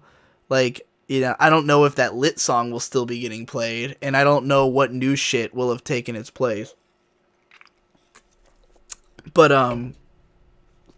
you know, it's easy to imagine, like, 20 years from now, people fucking, oh man, remember Mumford and Sons when they had, like, 3 good songs, and then they fucking ruined their career? Like, man. Oh, Blast from the Past, fucking Little Lion Man. This song's, like, as old as my fucking kids, dude. Jesus Christ. Alright, that's enough about that. The other day at Starbucks, I had the worst grilled cheese that I've ever had in my life. And I need to talk about it. Because grilled cheese is an interesting thing to order anywhere that you get it from. Because it's very simple, it's relatively small, and if you're ordering it off a menu, it's always that strange feeling of like, I could make this at home. Why is it $5? You know? Like, I could make this for myself on the dirt cheap. So if I'm going to buy it at a restaurant, there needs to be something exceptional about it. It needs to be a grilled cheese I could not make for myself. And also, I have to be in a very specific state of mind to want to order it. Like, you know, it's so small and relatively light that you can't be, like, starving and eat a grilled fucking cheese, you know? It's just, like, not something you're gonna do. But sometimes I've been in situations where I'm, like, just a little hungry, but I'm at a restaurant, you know, maybe it's, like, midday and I ate a meal 3 hours ago, or maybe even 5 hours ago, and it was really heavy, you know? And I'm not that hungry, but I found myself in a situation where I'm going out with friends, and I'm like, all right, I'll just order a grilled cheese. You know, that'll be enough to tide me over. Now, I've had myriad grilled cheeses, and oftentimes they try to do something to sort of mix it up a little bit. Maybe they'll put, like, some different kind of cheese, or, like, 3 different kinds of cheese, or they'll put some pesto on there, you know. Maybe they'll even make it, like, they call it a grilled cheese, but it's got, like, tomatoes and basil and all this other shit, and it's basically a sandwich, you know, that's just really light. And sometimes it's really great.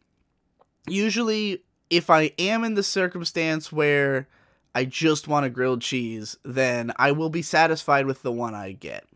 But not at Starbucks. Starbucks has a grilled cheese sandwich that costs $5.50. So I'm expecting, like, if you're going to charge me $5.50 for a fucking grilled cheese, it better be an amazing grilled cheese.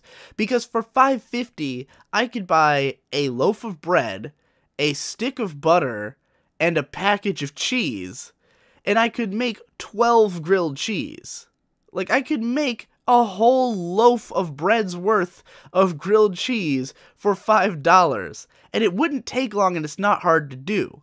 All you gotta do is butter 2 pieces of bread, put a piece of cheese between them, and throw it on a grill for like 3 to 5 minutes. You know, it's like I want to say 2 minutes aside.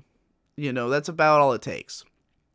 So, and it tastes great. Homemade grilled cheese is fucking fantastic. It's already a delicious dish you can make at home, you know?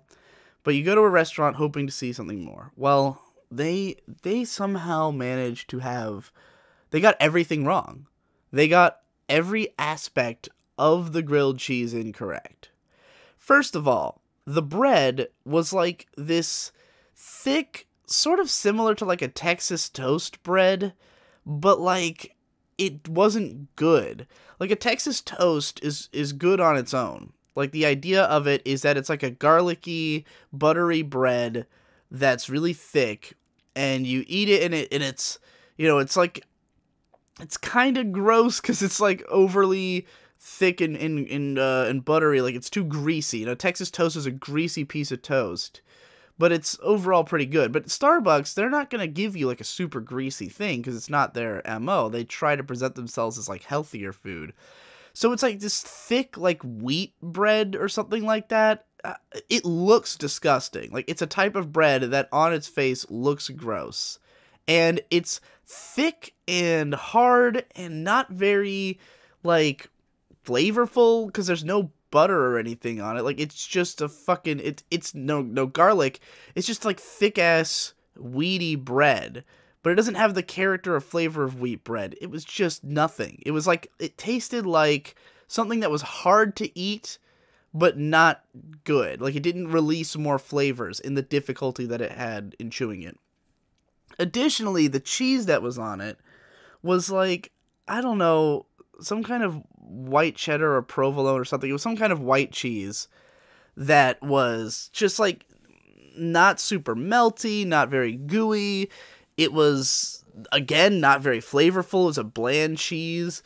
And the proportions of cheese to bread were not good because there's so much bread. Like, it was such thick bread and just one layer of cheese that, like, you're mostly just chomping through an insane amount of bread. And, like, you're not getting that explosion of gooey cheese that is, like, the best part of a grilled cheese. Is you bite into typically a softer, you know, piece of bread, and then there's, like, a cheese explosion in your mouth. This sandwich was disgusting. Like, I couldn't even finish it. And I'd ordered it because I wasn't that hungry, but, like, I would have been able to eat one if it had been good. And I could not finish it because, just, again, everything about it was wrong. Not just the individual elements, but the way that they were combined. That bread did not go with that cheese. They were not in good proportion to one another. I just couldn't believe that I paid over $5 for a grilled cheese sandwich, and it was wrong on every level. Like, literally, 4 pennies, I could make myself a grilled cheese sandwich that would be perfectly fine. You know, that would be, like, totally a good meal. And the only reason I would eat it out is that they could do it even better. And yet Starbucks somehow fucked it up that badly. I was, like, kind of offended. So, everyone, never order a grilled cheese from Starbucks. If you're ordering a grilled cheese, make sure it's got make sure you get to see it first or something, that it's got some kind of special property to it that you wouldn't incorporate in your home grilled cheese, you know, some kind of ingredient you don't already have at home, or a combination of ingredients you wouldn't know how to cook yourself. Because while I'm not the kind of person who only orders things at restaurants that I can't make at home, because frankly I don't make anything at home for the most part except grilled cheese. You know, I just think that typically something in a restaurant tastes different because they have different spices from you. They have different ways of preparing it, and unless you are really good at cooking, theirs is better. But in this case, it was a fucking catastrophe.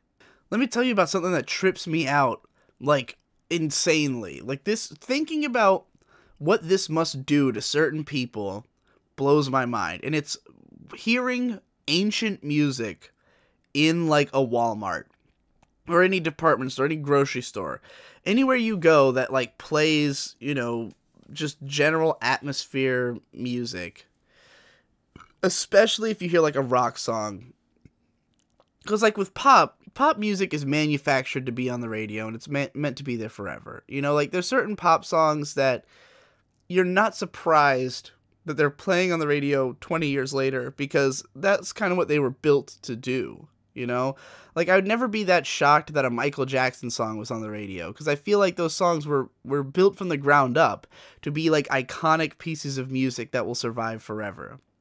But with rock music, I think there's a lot of, you know, really famous, really popular bands who I don't think were, like, trying to write super formulated radio music. They just kind of did what seemed fun at the time, and that worked out really well. I always think back to this great story from, I don't even remember the name of the band, but the band who did the song Cherry Pie. She's my cherry pie. And that song came about because these guys had put together an album, and they took it to the label, and the label was like, okay, this is a good album, but it needs a single. There's nothing on here that's like a standout single that'll be on the radio. So they literally, in like one night, just threw together some bullshit as like, all right, we'll just write some corny ass song about cherry pie and that'll be our single.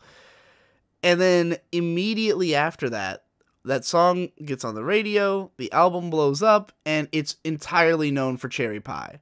Like, that is the song that becomes a huge hit. That is the song that everybody cares about, and, you know, that the band is literally known for. You know, people who are going to their concerts are going there to hear cherry pie. And it's just some shit they threw together in one night with, like, active contempt for it. Now, that case is pretty extreme. But oftentimes I'm standing in, like, a Walmart or you know, a Kroger or whatever, and I'll hear a song come on, like, let's say, some song by, like, oh, I'm trying to think of, like, a perfect example. I mean, any 70s rock band, really, but, like, you know, like, let's say there's an AC/DC song or something that comes on, and this song's been on the radio for 40 fucking years, and, you know, most of these songs were written when these artists were in, like, their 20s. And they probably wrote them in a relatively short period of time. They probably did not spend, like, weeks writing this song. Some of these songs were probably thrown together in one night in the studio. It was probably, like, the guitarist came up with a kind of cool riff, and everyone went, yo, dude, that riff's pretty cool. Let's try to string together some lyrics for it. Like for instance, the Guns N' Roses song, Sweet Child of Mine. Like, infamously, it was created just because Slash was playing scales on his guitar, like, just as a practice, and they thought it sounded cool, so they wrote a song around it, you know? Also, famously, at the end of the song, when they get to the "Where Do We Go Now" segment, it was just Axl, like, literally not knowing what to sing about because they were still playing and they liked the jam, and he just kept going with it. That song plays on the radio every day. That song plays in department stores every day. Now, imagine being the fucking artist. Imagine if you're 60 years old, and you're in a Walmart, and you hear a song come on that you wrote when you were, like, 20, that you just created in a night. Like, it was just one little burst of inspiration one night. You sat down, you crafted this song, it got released on the radio, and now you can't even go to a fucking Walmart without hearing this song you wrote 40 fucking years ago playing over the radio. And the Guns N' Roses is not even a good example because they're still famous. They're still touring. There's definitely some bands who had, like, one hit. You know, they had one hit in the late 60s, and it's still in the radio. You know, and these people who aren't even active musicians anymore, who are not famous, who could be shopping at a grocery store, are gonna hear this song that they came up with in one night in their 20s. A song that they probably weren't even proud of 10 years later. You know, like, how quickly do you fall out with your own work? Like, I don't think most artists, like, continue to hold their work in high regard forever. There's a good reason that most of these bands will change their sound after their early albums, or eventually retire, or just, like, you know, how often is there somebody who still 40 years later is, like, every bit as proud of the work they did in their 20s? Like, oh, there's nothing to improve on here, you know? Like, and yeah, a lot of musicians will tour off of that shit that they wrote 40 years ago because, like, to them it's just a proponent of their career at that point. Like, it's just their job to go out and perform these songs that people know. But, like, I imagine eventually you'd form, like, a sort of disassociation with it. Like, in your own mind, it wouldn't even really be your song. It's like the people's song, you know? You're just a cipher to perform it, you know, because you happen to be the person who wrote it. But, like, you don't even really feel that way anymore. Like, for me, I have, you know, I've got a shitload of music that I've made since 2011, pretty much. And I can't even imagine if, like, one of my early songs had gotten popular. Like, that obviously wouldn't have happened because they're terrible. But, like, it took so long before I wrote stuff I was happy with. And then even then, I'm constantly, like, one-upping myself. I guess it's kind of like, I mean, sometimes this happens where the few people who do listen to my music, you know, some of them might tell me, oh, my favorite song by you is, like, this one. And it's like, like Get Action or something, something from Bedroom Bedrock, and I feel like I dramatically improved on, my whole sound since then. And like maybe the specific message of that song isn't something I've like redone. I haven't like done version 2 that's better, but like just hearing, like, I'll be like, oh, but the beat on that song was bad and the production was really bad, and like in my flow wasn't that, like, I do like my flow on Get Action, but like, eventually I might look at that as like really paltry compared to what I've done since, or just like not representative of who I am as a person. Like you're 20 something and you write a song about like fucking a lot of loose women, and then 40 years later you got kids who are in their 20s and you're still married to the same woman and you're singing this song about fucking lots of loose bitches. It's like, I can't even, I can't even picture what it feels like to have that experience. And not even if you're performing it, just hearing it in fucking Walmart and being like, oh my God, I wrote that. I don't even remember when I wrote that. I was so fucking high on drugs when I wrote that song. How the fuck would I even know that I'm the one who created this thing and it's still on the fucking radio? That is mind-blowing. And I think about it every time I hear old songs in the grocery store. Here's a real idea for you. I don't know how many people are going to find this interesting. It's also a too much information idea. So just be wary. That's what you're getting yourself into. If that's not to your taste, stop listening to this episode. But this is a TMI idea, some real fantasy shit, some real other dimensional spiritual stuff you would only think of while you're on drugs.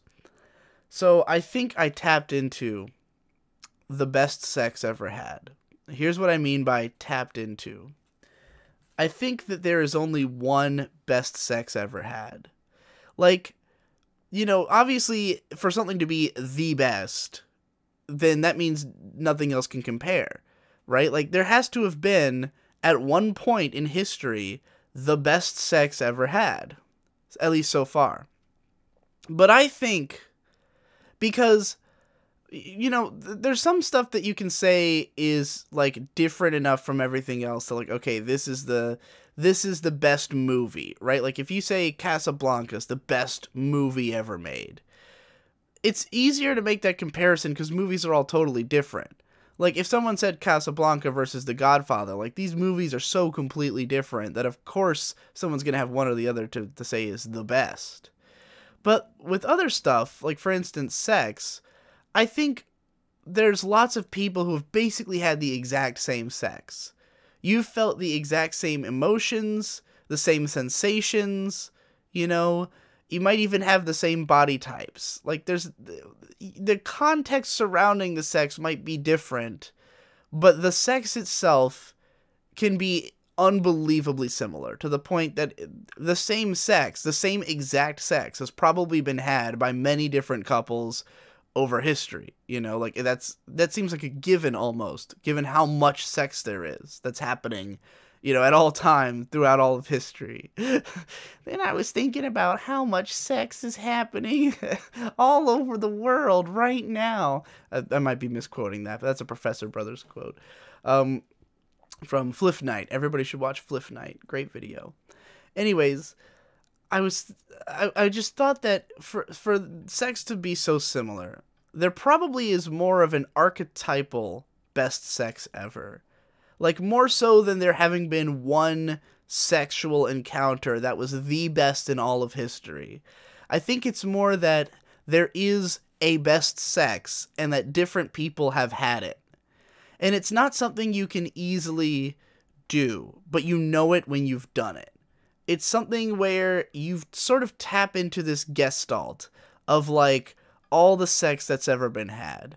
Like, you're basically on, like, 10th dimensional sex here. You're like experiencing a sex that has been experienced throughout all of time and history, even in the future, and you're just participating in it briefly. The sex exists on its own plane, and only certain people, by managing to have such incredible sex, have tapped into the best sex of all time. So, like, I imagine, Like, think of, like, the most famous power couples of all time. Like, I think of Cleopatra and Alexander the Great. I don't know if they ever fucked. I don't even know if they were alive at the same time. But for some reason, I have it in my head that they did. I know she fucked, like, some kind of Greek, like, Roman emperor, right? Something like that. I don't fucking know. But I'm just imagining, like, the sex of Cleopatra and Alexander the Great. Probably some of the best sex of all time.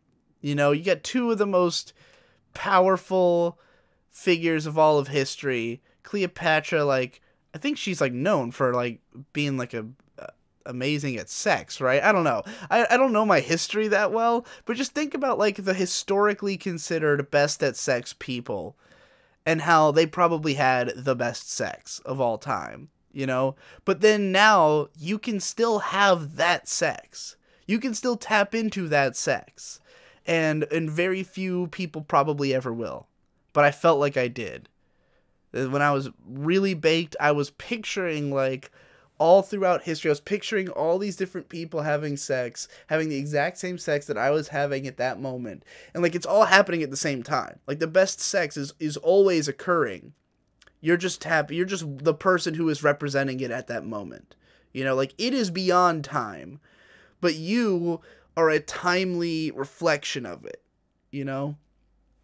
I hope that all makes sense. You could apply this to other things other than the best sex, you know? I'm sure there's other archetypal things that could be tapped into, you know, other feelings that are I don't know what the word I want to use is. Like, everyone has felt this, or everyone can feel this.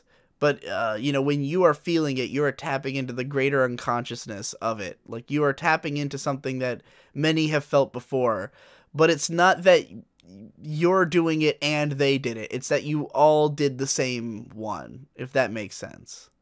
Anyway, enough of this fucking rambling idea. I really enjoyed coming up with that in the moment that it was happening. I think that's it for this 2-hour podcast. It looks like it's going to be a little bit short of 2 hours, but I just want to break up the episode here and get on to the next one. I've got, like, the last few topics were all shit that I had, I thought of this stuff either while I was out or while I was baked, and I would get May to, like, text it to me. I was like, oh, quick, text me this idea that I had, so that I won't forget when I go to do the thing.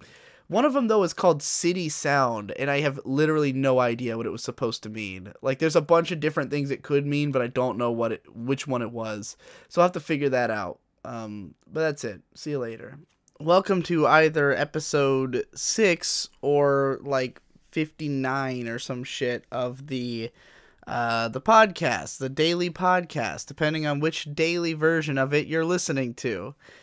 I'm somebody who tends to self-diagnose a lot, especially when it comes to psychological issues, and particularly if other people seem to be making the same observation that I am. If other people are like, oh, you exhibit every symptom of manic depression, and then I might start thinking about that and then go like, fuck, I probably do have that, you know? I don't know how many I do have, because there's always... Every mental illness has a spectrum. Like, people say that about autism all the time, but I think they all have a spectrum. I'm sick of people getting so mad at everyone who, like, misuses OCD. And I used to do this too. I used to get really mad when people say, like, I'm so OCD. And I'm like, no, you're fucking not, because OCD is, like, a really crippling, insane, thing that, like, really fucks with your mind. But then, I mean, there probably is different levels of it. You know, there probably are people who match a lot of the symptoms of OCD, they just don't have them nearly as severely, you know? And I think that there are some things that I exhibit that, like, I would definitely say that I'm somewhere on the autism spectrum, but, like, on the super high functioning end of it, you know? Like, and I think a lot of people are. I think a huge amount of our society is somewhere on the autism spectrum, if not everybody. But, you know... Even if the part of the spectrum you're on is not at all. I mean, that is what a spectrum is. It goes all the way from one end to the other. So, you know, I would say I'm somewhere on there. And then, like, I think I might be on the manic depression spectrum as well. Like, my manic highs and lows are not extreme. And there are some people who are like that. Some people who, like, go into a manic high where they are, like, in a panicked frenzy doing all kinds of crazy shit. And then when they're feeling low, then they're just, like, really depressive and, moody, I guess.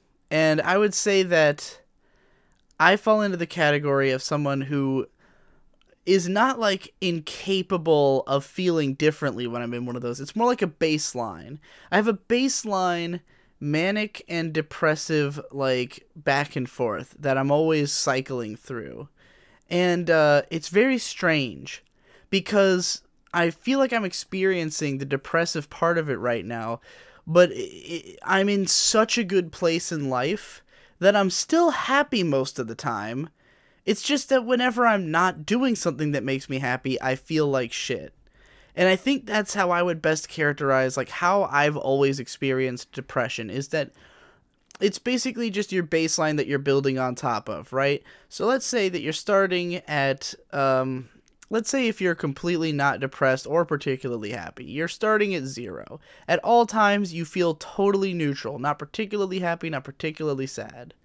If something sad happens, you dip into the negatives. If something happy happens, you dip into the positives, but your baseline is 0.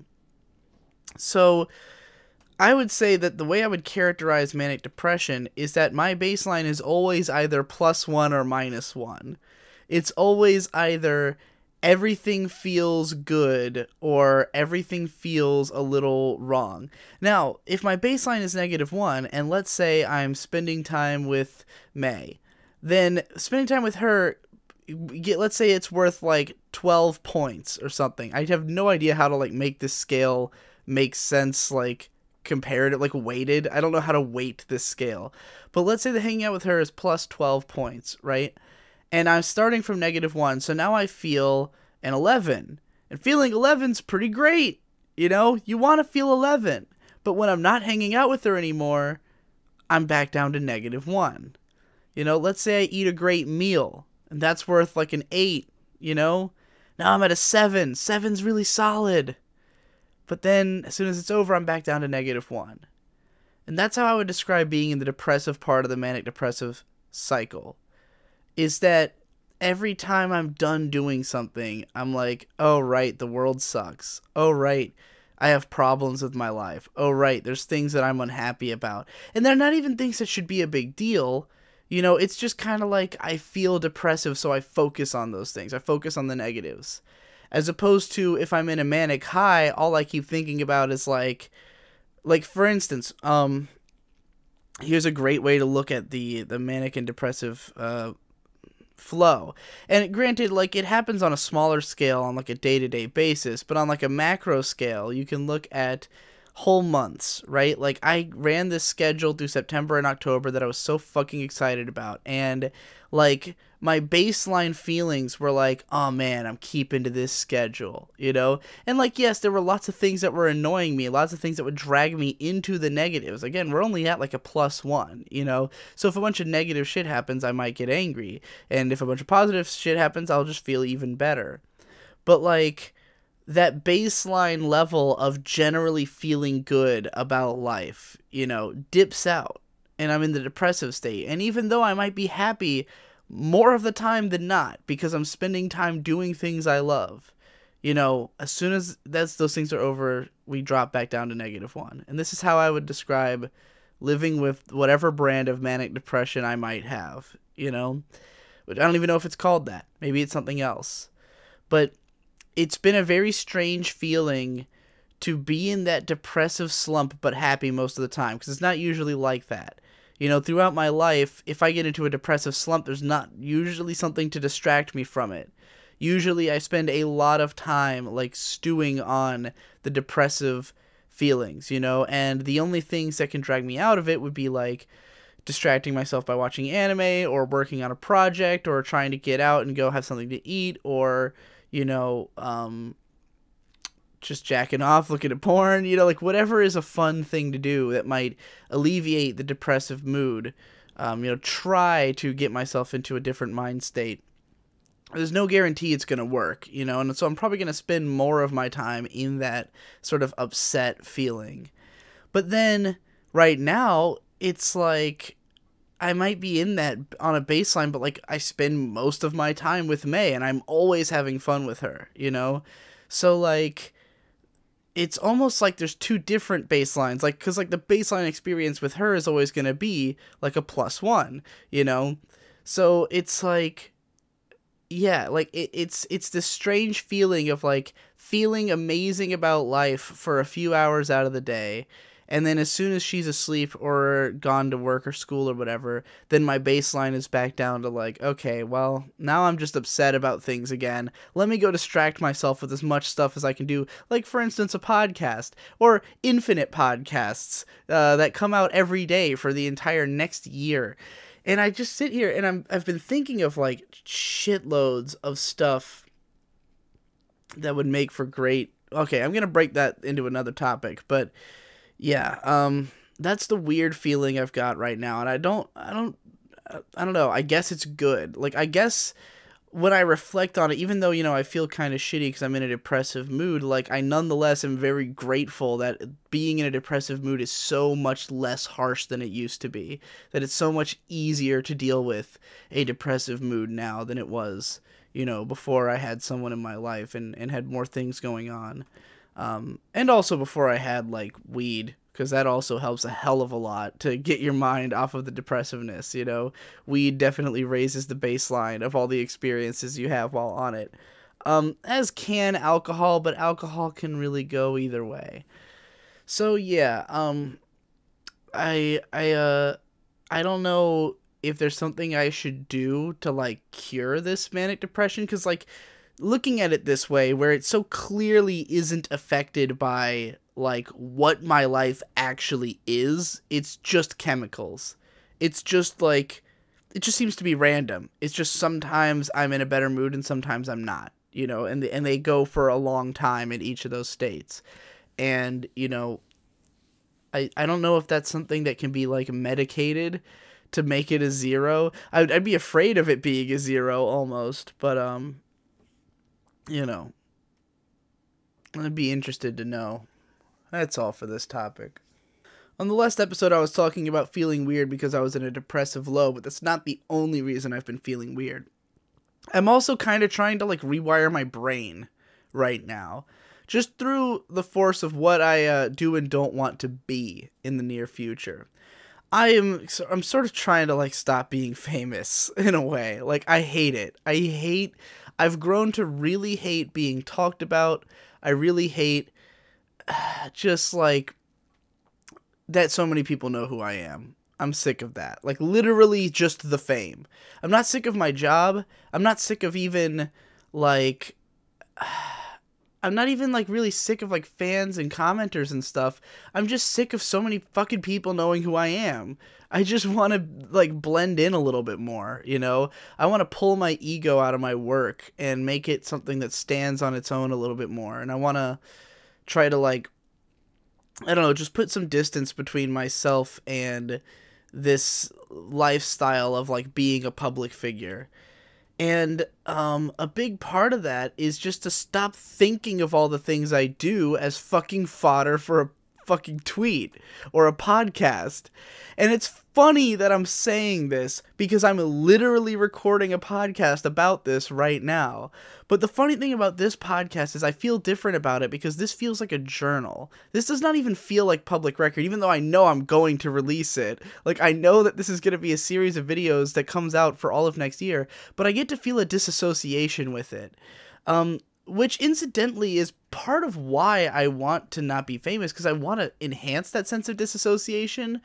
And what's made me realize that is all my 2 weeks review and podcast previews, all the Patreon podcast previews, because when those come out, they're like a month after I said the thing, and I already don't really feel that much connection with it. Like, when I say stuff, I'm just saying what I'm feeling in the moment, and other people take the things I say way more seriously than I do, you know? Like, when I made that one thing about, like, wanting to become a cult of personality, like, I think I approached that in my own mind as more of a thought experiment than like an actual reality of something I was trying to action, you know? And I think people took it the opposite way. People took it as like, this is your plan going forward. And I'm like, no, no, no, no, no. I don't make those kinds of plans. Nothing I actually do is that thought out. It's more like theories, you know, about where things are going to go. But like, it's only because I've got like so many fucking people, you know, breathing down my neck that I get that kind of reaction, that I get people like responding on other videos like, oh, this is because you wanted to do that cult of personality thing, that's why you're saying this. And I'm like, no, just it wasn't that serious. It was like more of a thought experiment, you know, like I don't know how to explain that better. I don't know if people get what I mean, that I don't take it that seriously. Like, not that it's untrue, just that it's not like at the forefront of my mind. It's not like I approach making things like, oh, this will help with my cult of personality points. Like, no, I really just do whatever I want because I feel like it. But, you know, it's hard to get that across, and it's especially hard when you're constantly putting out stuff and people are constantly reading it and judging it. And, especially on Twitter, I've spent so long tweeting every inane thought that I have. And lately I've been feeling like, why at all? You know, like, why do these every thoughts need to be chronicled and survived? Like, and I'll give an example, and I'm okay with saying this on a podcast because I feel like on a podcast I will flesh this out a little bit more and make it actually something that is at least slightly worth surviving. So, May and I went to McDonald's. And I'm sad I'm even using this example because I even said when it happened that it would be better if it was just a memory that the two of us will have. But at the same time, that's what makes it so perfect for this podcast, is that it's a shining example. And so I'll have to throw this one under the bus so that future ones may live. So we went to McDonald's. And we were getting ice cream, and I got a cone, and she got an Oreo Blizzard, or whatever the fuck they're called, and it came out to $4.20. And my immediate thought was like, oh man, I should tweet that you should order these two things on the McDonald's menu, you know? Like, first I thought I should tweet that to Frank Javc, because I felt like he would actually go and order the two things. He would probably figure out that it was $4.20, and then he would, you know, either do it or not. He might retweet it. Or I should just post it to my own fans and, like, see if anyone actually does it. But then I sat there and I went, like, who the fuck cares? Like, literally, who cares about that this McDonald's order makes $4.20? Like, first of all, people find $4.20s and things all the time. Like, that joke is just common. Like, I don't even need to give somebody instructions on how to get a $4.20 order. You'll probably get it yourself at some point and giggle about it, you know? Like, how many people have done this? Probably fucking thousands. And then I'm like, why do I have to be leading people to this? Like, does anyone who follows me care that I got $4.20 at the fucking McDonald's? Like, it was just, the moment was funny because we were the ones experiencing it, you know? And while it might get like a chuckle out of somebody if I posted that and they went out and bought it and they saw the receipt and they had a little laugh, but like, how much was that worth? Was that really worth like the time and energy put into tweeting that, you know? And like, sure, you might think, okay, Twitter doesn't take that much time and energy. It's very simple to just churn out a tweet. But Twitter as an entity takes up tons of time and energy because you're reading dozens, if not hundreds, of those little thoughts every day. Just hundreds of people trying to impress you with whatever little thing was on their mind at the moment. And then they all have conversations about it. And so it becomes a massive fucking time sink. And it's just death by 1,000 cuts, you know? It's 1,000 little inane things that individually seem funny and quaint, but in total are wasting your whole fucking life. and are things that everything you're posting is something that didn't need to be shared. Something that would be more interesting if you expanded on it in another context. But the fact, and you probably won't, like, you think, okay, like my thing about Mario Odyssey, the graphics and how I was complaining about them, like, yeah, the only way that would have been interesting is if that had been a fully edited video on my channel, like a really researched deep dive into the aesthetics of Mario Odyssey. But I made it a tweet because I wasn't interested in actually going through with that. And in my mind, it's like, oh, well, I had the idea, so it has to get out there. No, it doesn't. People don't need to hear my thoughts on Mario Odyssey if they're in a format that people won't grasp it or, like, won't care. Like, even the reaction among people who agree with me is like, you know, what was the necessity to bring this up in this context? You know, to raise this issue without being able to, like, prove it convincingly in a way that people will be interested in.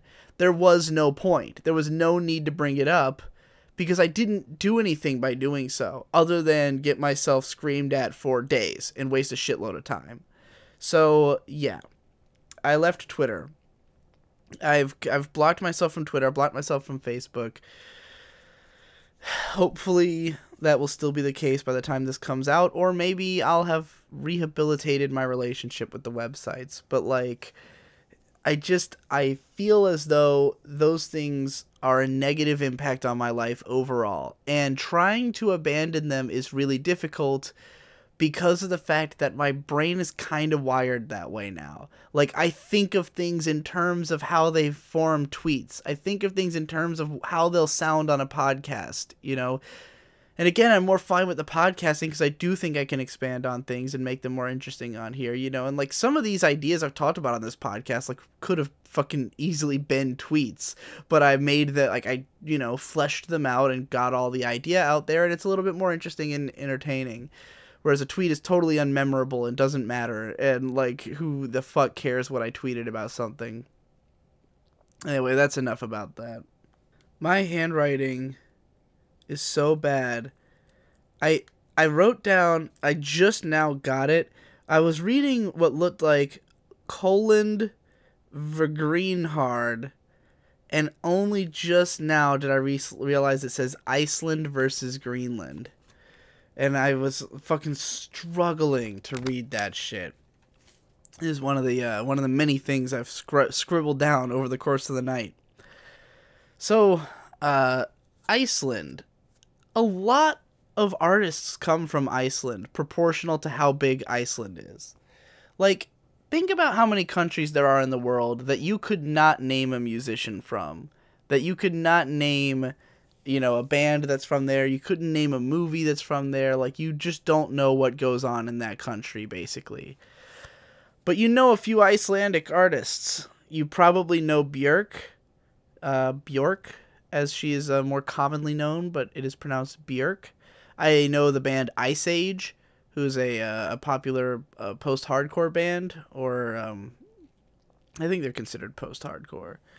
You've got, like, you've got Solstafir, band I'm a fan of, an Icelandic metal band.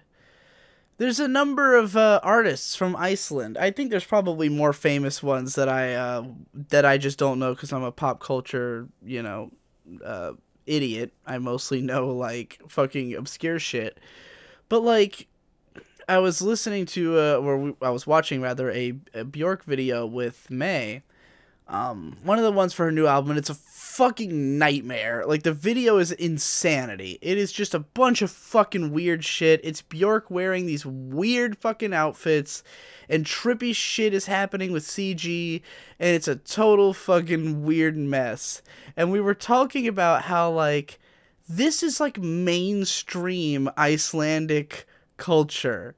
Like, this utter madness that we were seeing on the screen, this thing that could never have been made by anyone who's not from Iceland, or anyone who's not Björk, really, you know, this utter madness that we're seeing on the screen. And I'm like, this is, like, the representative cultural export of Iceland.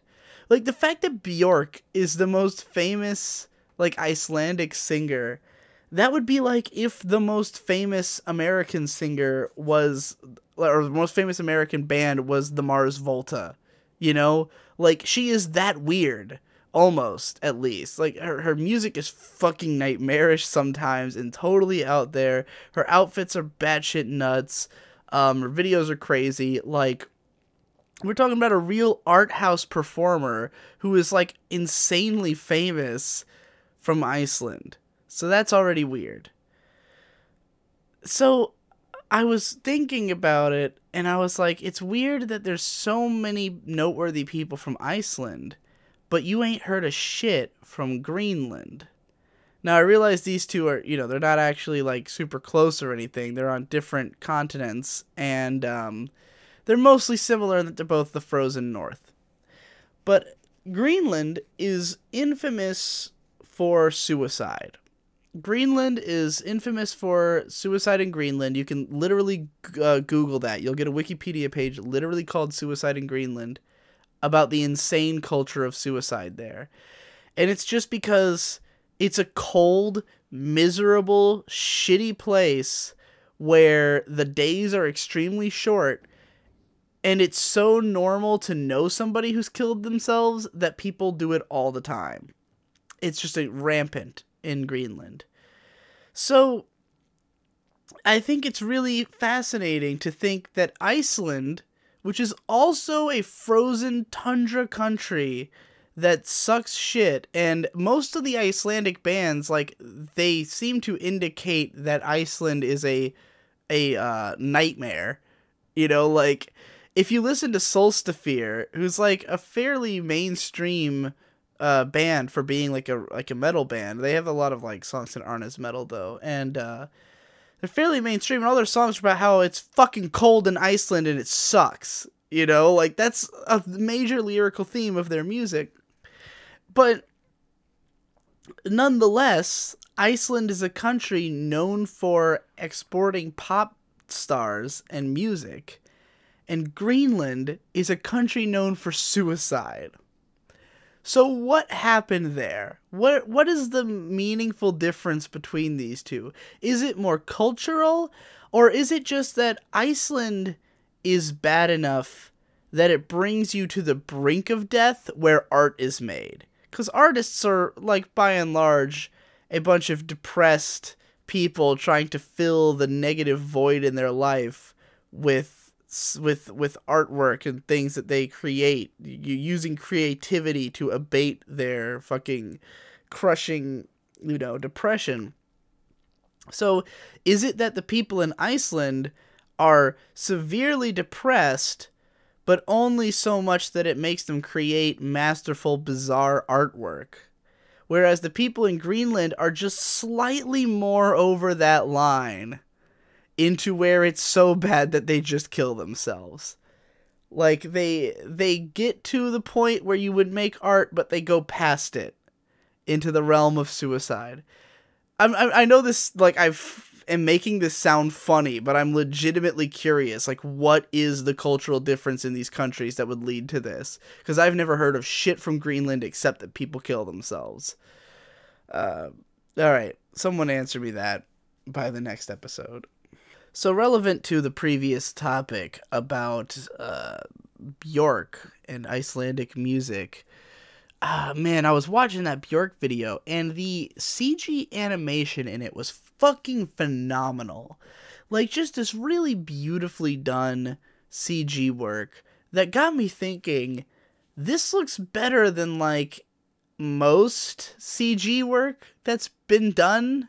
Like, you can go watch a movie or a TV show entirely in CG, and you'll never see stuff that looks that good. Stuff made by a studio that specializes in CG.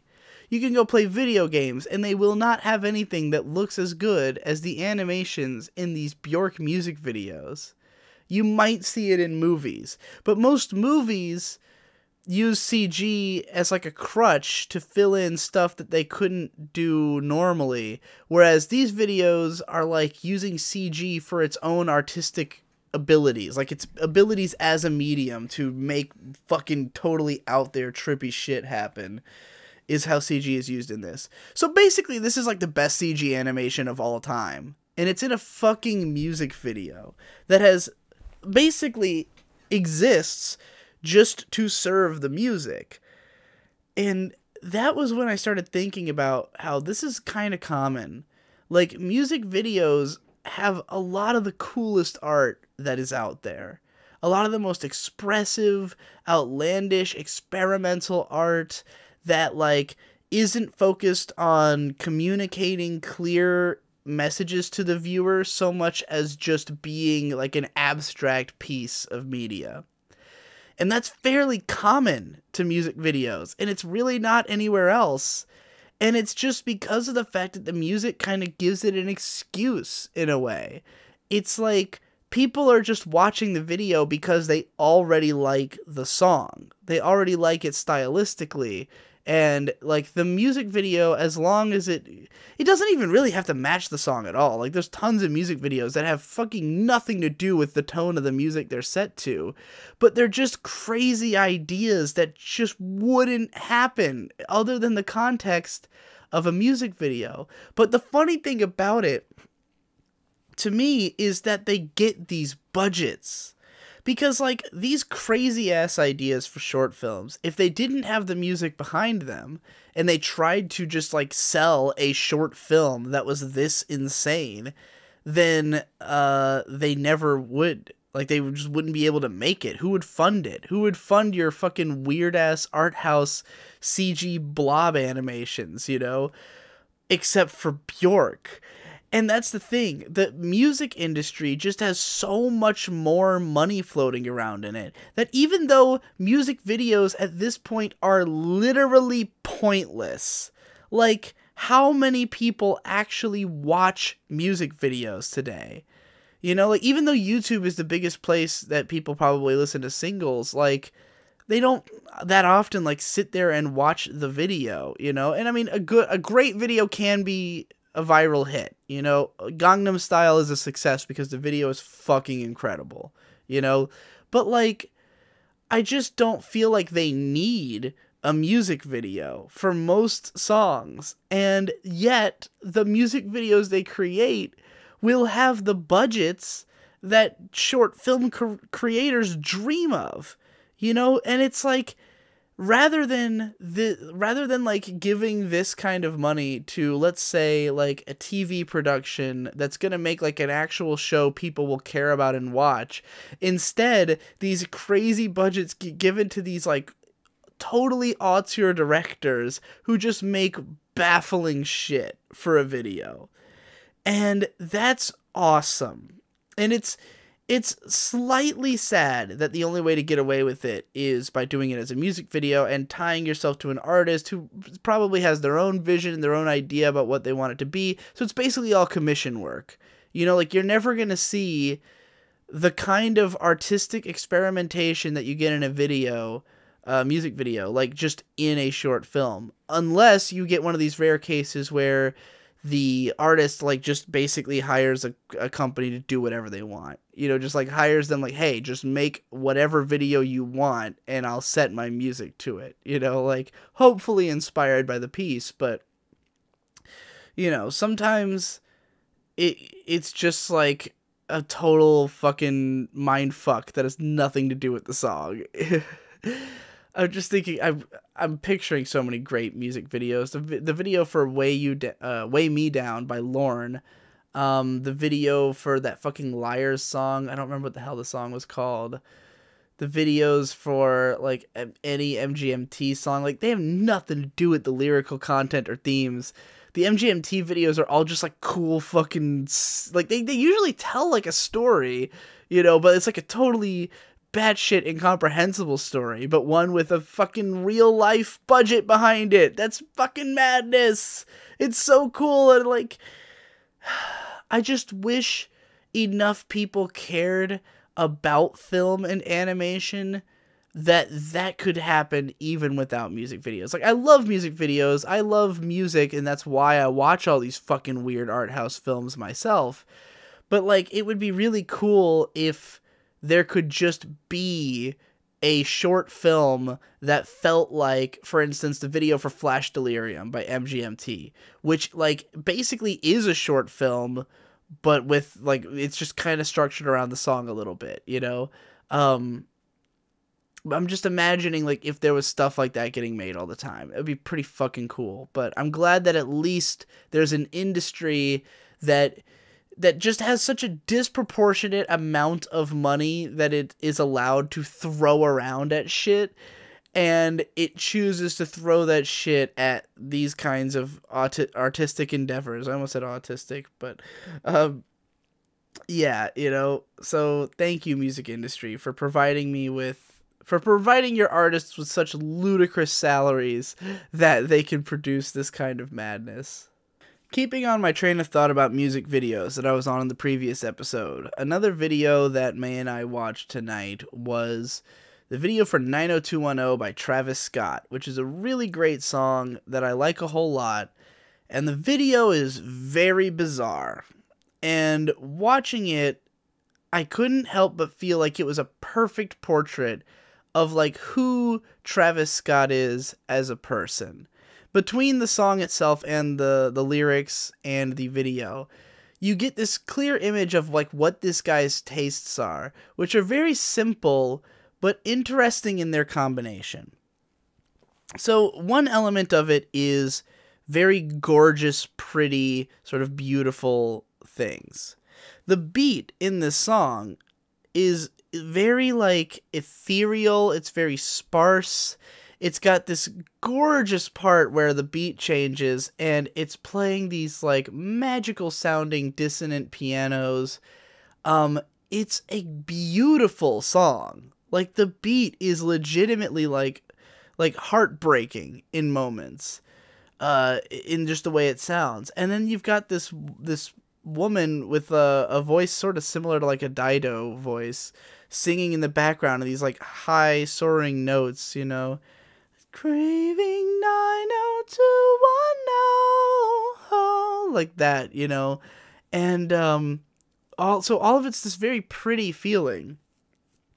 But then you've got the lyrical subject matter of the song, and it's just about, like, some girl from not Silicon Valley, but from the from the 90210 Beverly Hills, going down to the alley to work as, like, a sex worker. And it has lyrics that are so cringeworthy as to be hilarious, such as, created Lake Tahoe, oh, from her panties. Nigga, what are you talking about? Lake Tahoe from her panties. That is the corniest shit I have heard in my entire life. And this is also a man who, on the next song on the album, talks about how a girl wants to know his dick as big as a Pringle box. A Pringle box. His dick as big as a Pringle box. So, just let that sink in for a second. So this guy, he's singing about creating Lake Tahoe from his from a girl's panties, but he's singing it with, like, the melody of the song is beautiful. I love everything about Travis Scott's performance. It's just that his lyrics are super crass and gross and edgy. And he's also got, like, parts in the beat where, even though it's this very pretty sound, when it gets hard in the middle, it hits this, like, da da da da, like, happening over it. That's sort of dark and grimy, and, like, obviously this thing is supposed to be juxtaposing, like, these very angelic, pretty sounding pianos and stuff against these airy, dissonant, dark trap sounds, you know? So you've got just this really strange dichotomy going on that also, like, even though you can imagine how that could be done in, like, a classy way, like, you can imagine how you could have that dichotomy and then be really, like, intelligent and artsy on top of that, you know, like, it's something you can imagine being done, but instead his approach is this very crass, very, like, fucking dumbass, lyrics about creating Lake Tahoe from your panties, you know? And the music video really captures this combination of different elements perfectly. Because first of all, it is entirely action figure animation. It's a stop motion video with action figures. And the tonal range of this video is all the fuck over the place. So the whole thing is lit, like it's filmed on a set, like, you know, like a miniature set that the toys are stomping around in, and it's a literal like doll representation of Travis Scott, an action figure of Travis Scott, like just chilling, like, you know, like doing stuff in this setting. And the way that it's lit and the way that it's shot is like very film noir. Like, it's clearly meant to be this dark city, like this heavy, thick tone, blue lights, you know, and with the music and everything, like, it feels like they're trying to create a scene from, like, Only God Forgives or something, or like, or you know, like a noir film, and that, it captures it really well. Like, the film noir feel is really fucking strong. They did a great job on that aspect of the tone. But then as the video continues, there's simultaneously a scene of Travis's action figure having sex with another toy, a doll, like this doll girl that he's just like fucking in all these different positions. It's like explicitly showing these dolls naked and fucking, and the girl's got like her face blurred out for some reason. And this is also intercut with scenes of Travis Scott turning into a giant version of himself with like crazy eyes, like he's on some kind of like drugs or something, and he's just like punching buildings down like a giant monster. These are all in the same video. These aesthetics, these tones, this thick film noir tone is in the same video as a Godzilla version of Travis Scott punching buildings down. And then the last scene, like when the beat changes, there's two versions of Travis, and they're both in an alleyway together, and there's this tree like growing and blooming next to them. And all the shots of the tree growing and its limbs expanding and flowers coming out is like, it's gorgeous. Like, it's a really nice piece of animation. It's really pretty, and you can imagine it in any other classy stop motion animation film. You know, you could easily imagine it being there. And this is intercut with, like, just this toy version of Travis Scott just literally rapping. Like, it just is a rap video, but he's a fucking toy instead of himself. He's, like, doing, like, hand gestures and stuff, you know, and, like, rapping along. And it's, like, comical. And the lyrics are just sort of like a started from the bottom, now we're here kind of thing. Like, he's just talking about all the, you know, the ways that his life has improved lately and how doing this work. It's now a totally different song, by the way. It's not even about the same thing it was about before. But he's just talking about how proud his family is of him and stuff like that. And it's nice. It's a nice verse. It also is very tonally confusing because you can't really tell in either video or song, like, is this supposed to be uplifting? I think it is. But then, like, it's still a film noir thing, and there's this tree growing. I don't know. It's so all over the place, and it really made me think about, like, Travis Scott is probably a guy who's really interested in all those different aesthetics. Like, he probably really likes crass, goofy humor. You know, I mean, this whole thing is animated like Robot Chicken, you know? Like, you picture this as probably, I mean, the dude's young. He's probably even younger than me. And he definitely would have grown up on, like, Adult Swim and watching shows like Robot Chicken and, like, seeing these kinds of, you know, this kind of stop motion animation and being a fan of it. Because he incorporated the fucking action figure into, like, everything about his album. You know, he constantly had pictures of it all over the place. So he clearly likes the aesthetic of the action figure. And he sings about things like creating Lake Tahoe from her panties, which are, like, just there's no way that he doesn't appreciate that that is a goofy ass fucking line.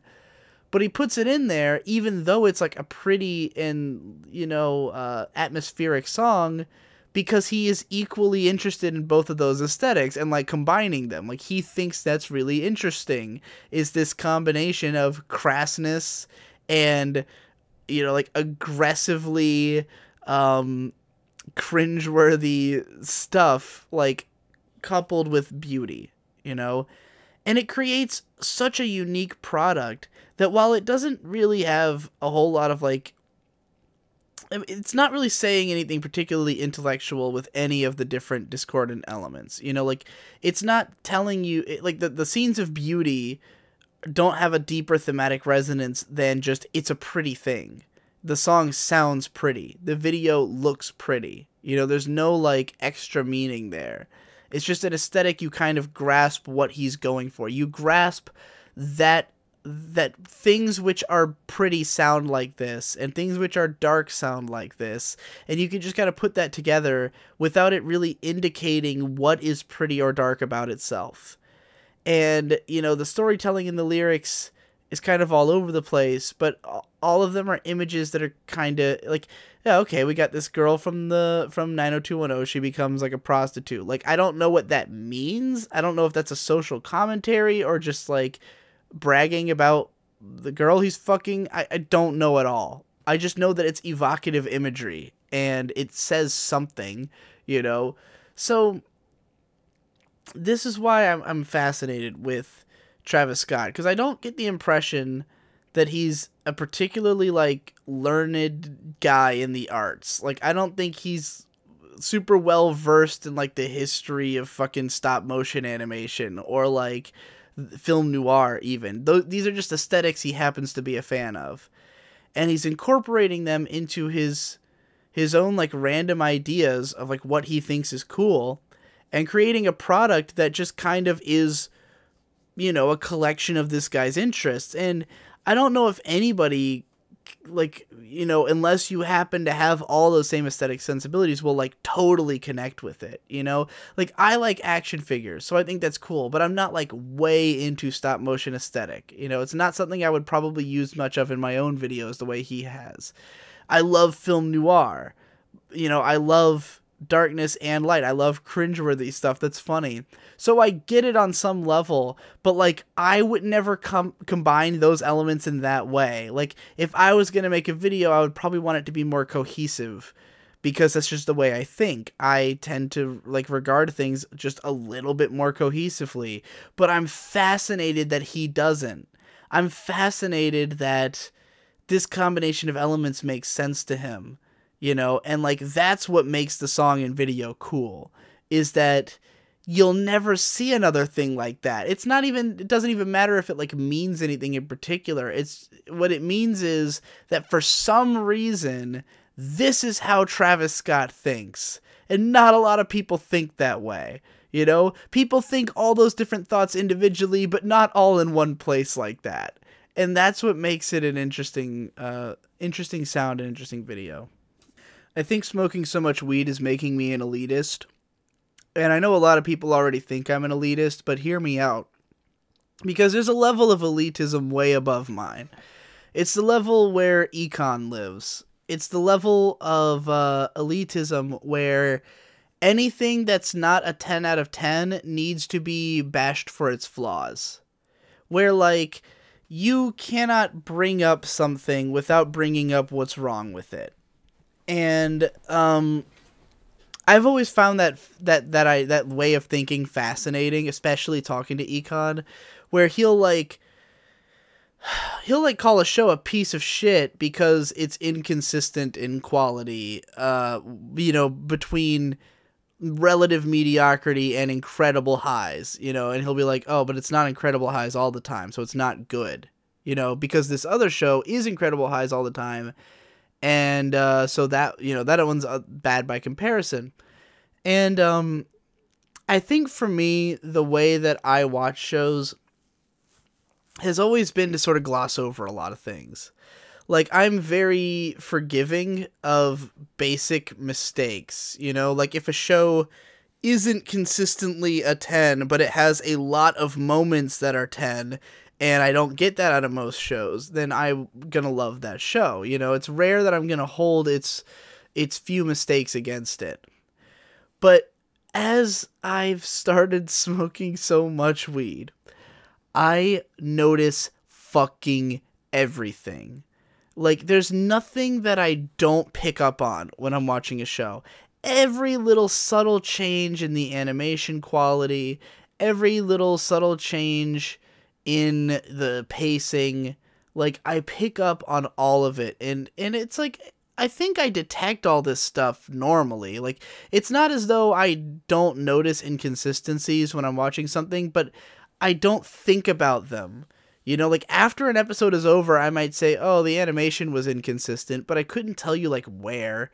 You know, I couldn't tell you exactly what made me think that afterwards, because I'm too busy just watching the damn show. But when I'm high, like, I'm constantly evaluating everything. I'm constantly going, like, oh, that shot looked really good for this, this, and this reason, and that shot looks really bad for this, this, and this reason. And so it's made it harder and harder to enjoy things that have any flaws. Because when we started smoking pot all the time, like, the earliest things we were watching was like Hayao Miyazaki films. And those are fucking flawless for the most part. It's very rare that you notice like a major flaw in a Miyazaki film. At best, you'll notice stuff that's like a little tiny bit less perfect, you know? But like, his films generally are just constant great stuff. Like, every shot looks good, every animation is fluid and distinct, you know, everything just looks right and feels right, and the dialogue's great, and everything has character, everything's paced beautifully. It's just such a good experience. And getting to appreciate every little part of that when you're high is beautiful. But watching a TV show where, like, it's always going to be inconsistent. There is no such thing as a fully consistent anime TV show, you know. Those inconsistencies become far more glaring. And also just, like, the genericness of shows becomes more of a problem. We've been struggling to try to watch New Game. I think May's been more into it than I've been, but, like, I find it really hard to watch high, because when I'm high, I just think about how much of it is stuff I've already seen before. Like, scenes that would just pass right by me because I'm so used to seeing them that I don't really think about them. Now I think about them, and I'm like, oh god, it's one of these, you know? Like, or just, this show's not really, like, it's not doing anything big enough to, like, whatever joy it has in it is so much more spread out.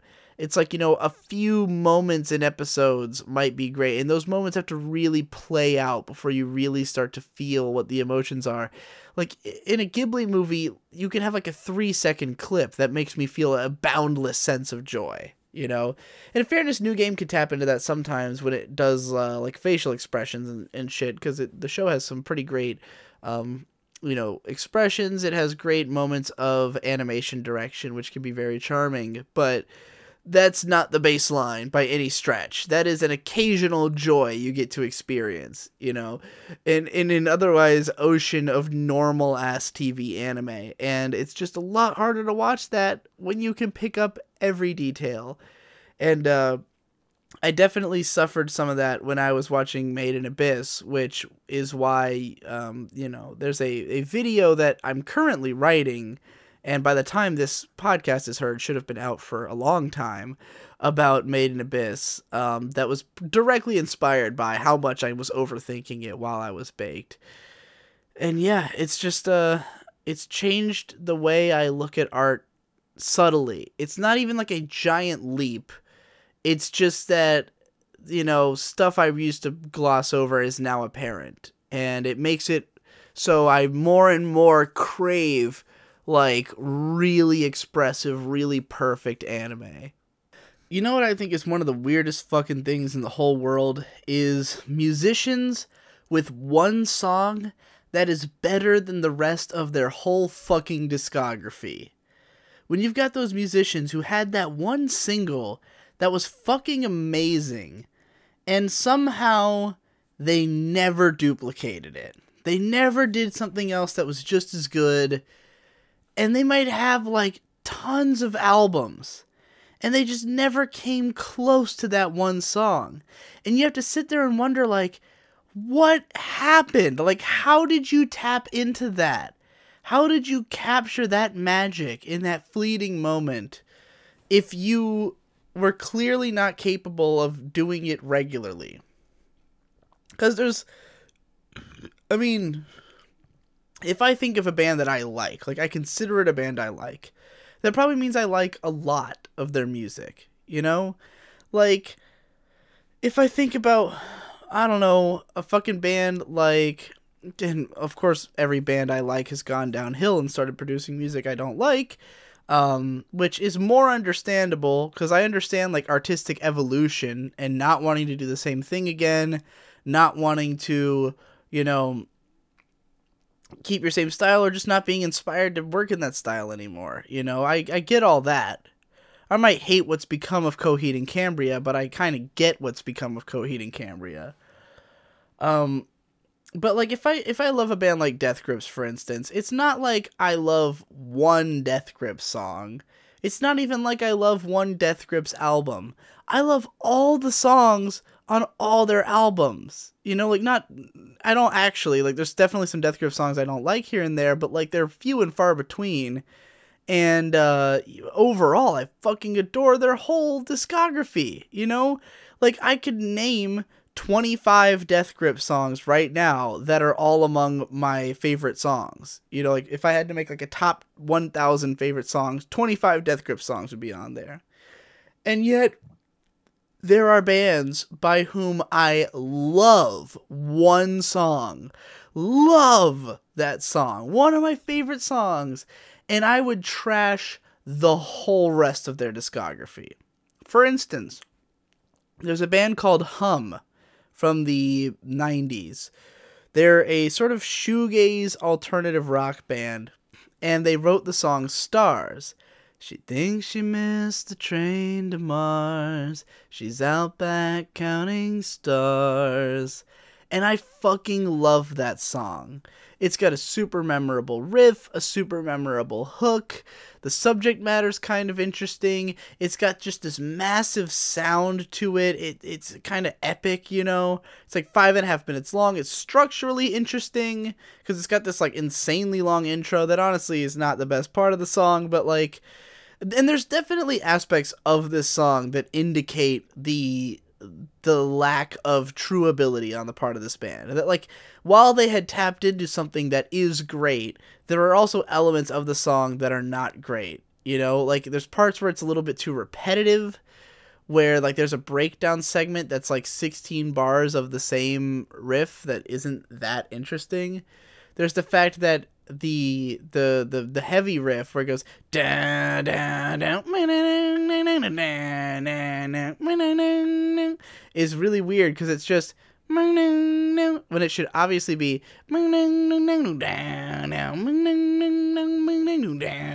I don't know, it just seems more melodically like in my mind I just fill it in to be that, you know, instead of and whatever. It's just a matter of personal taste, I guess.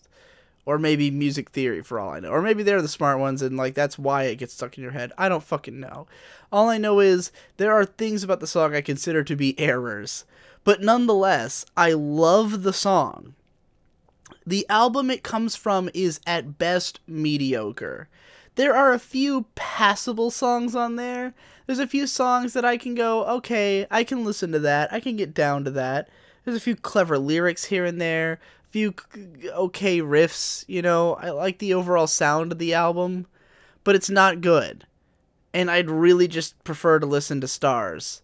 And the rest of their albums aren't even as good as that album. How did they make Stars? How did this band, who otherwise is incapable of making a great song, especially not another radio hit, how did they make Stars, which still gets played on the radio 20 years later? Like, where does it come from within these bands? And there's a number of bands that I feel that way about, or that like have just a couple songs I like, or like one that fascinates me somewhat is Bad Religion, because they've actually got like an album's worth of songs that I love across like 10 albums, you know? Like you have to really select shit, like put together your own favorites compilation across their whole discography to create one great album. Um, and it's just kind of a matter of like which hooks are really sticky, you know, like because they're a very hook driven band. Like every song is kind of just like a straightforward punk rock song, but then like it's the, you know, multi-track vocals on the choruses that make them super catchy. And if you got a super catchy chorus that you really like, great song. If it's kind of a cheesy chorus that you're not that into, it's you know, an okay song. I think I might be this type of artist. Like, I think if I ever blew up, this is how I would be known. I don't think I would be known as a guy who could consistently write albums that everybody loved. I think most people would just have, like, 5 or 6 songs from my album they really like, you know? Like, I could see somebody listening to Gay and Dead and loving half the album and being totally indifferent to the other half. Like, that makes perfect sense to me on that album. Because the songs are also stylistically different, and what is good about them is different on each song. And like, I recognize what I like about each of those songs, but I wouldn't expect others to identify with every single one of those different things, you know? And so, like, I don't know if maybe Bad Religion is totally confident in all of their songs, but like, more often than not, when a band has one song that's crushingly better than the rest of their discography, it happens to be the single, because it is quickly recognized as their best song and made into the single, you know?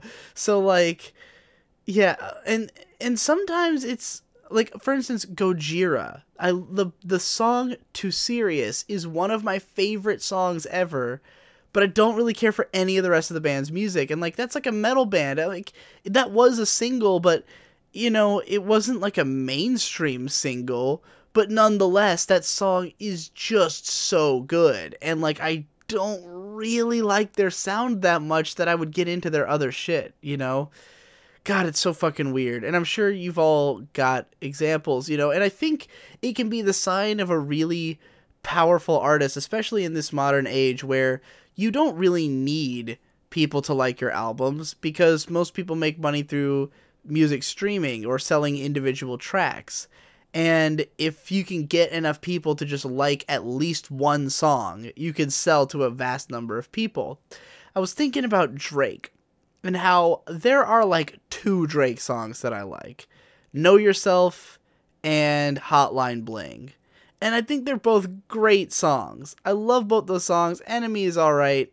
There's a few that are okay. But for the most part, I cannot fucking stand Drake. I think he's fucking terrible. But I would bet that most people have one Drake song they like. I would bet that it's probably Hotline Bling for the vast majority of people.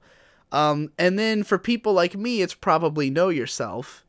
But then there's other people who will probably have a different one. And I feel like Drake is a versatile enough artist that while he cannot string together a fucking coherent album to save his life, he doesn't care. That's why he made the playlist.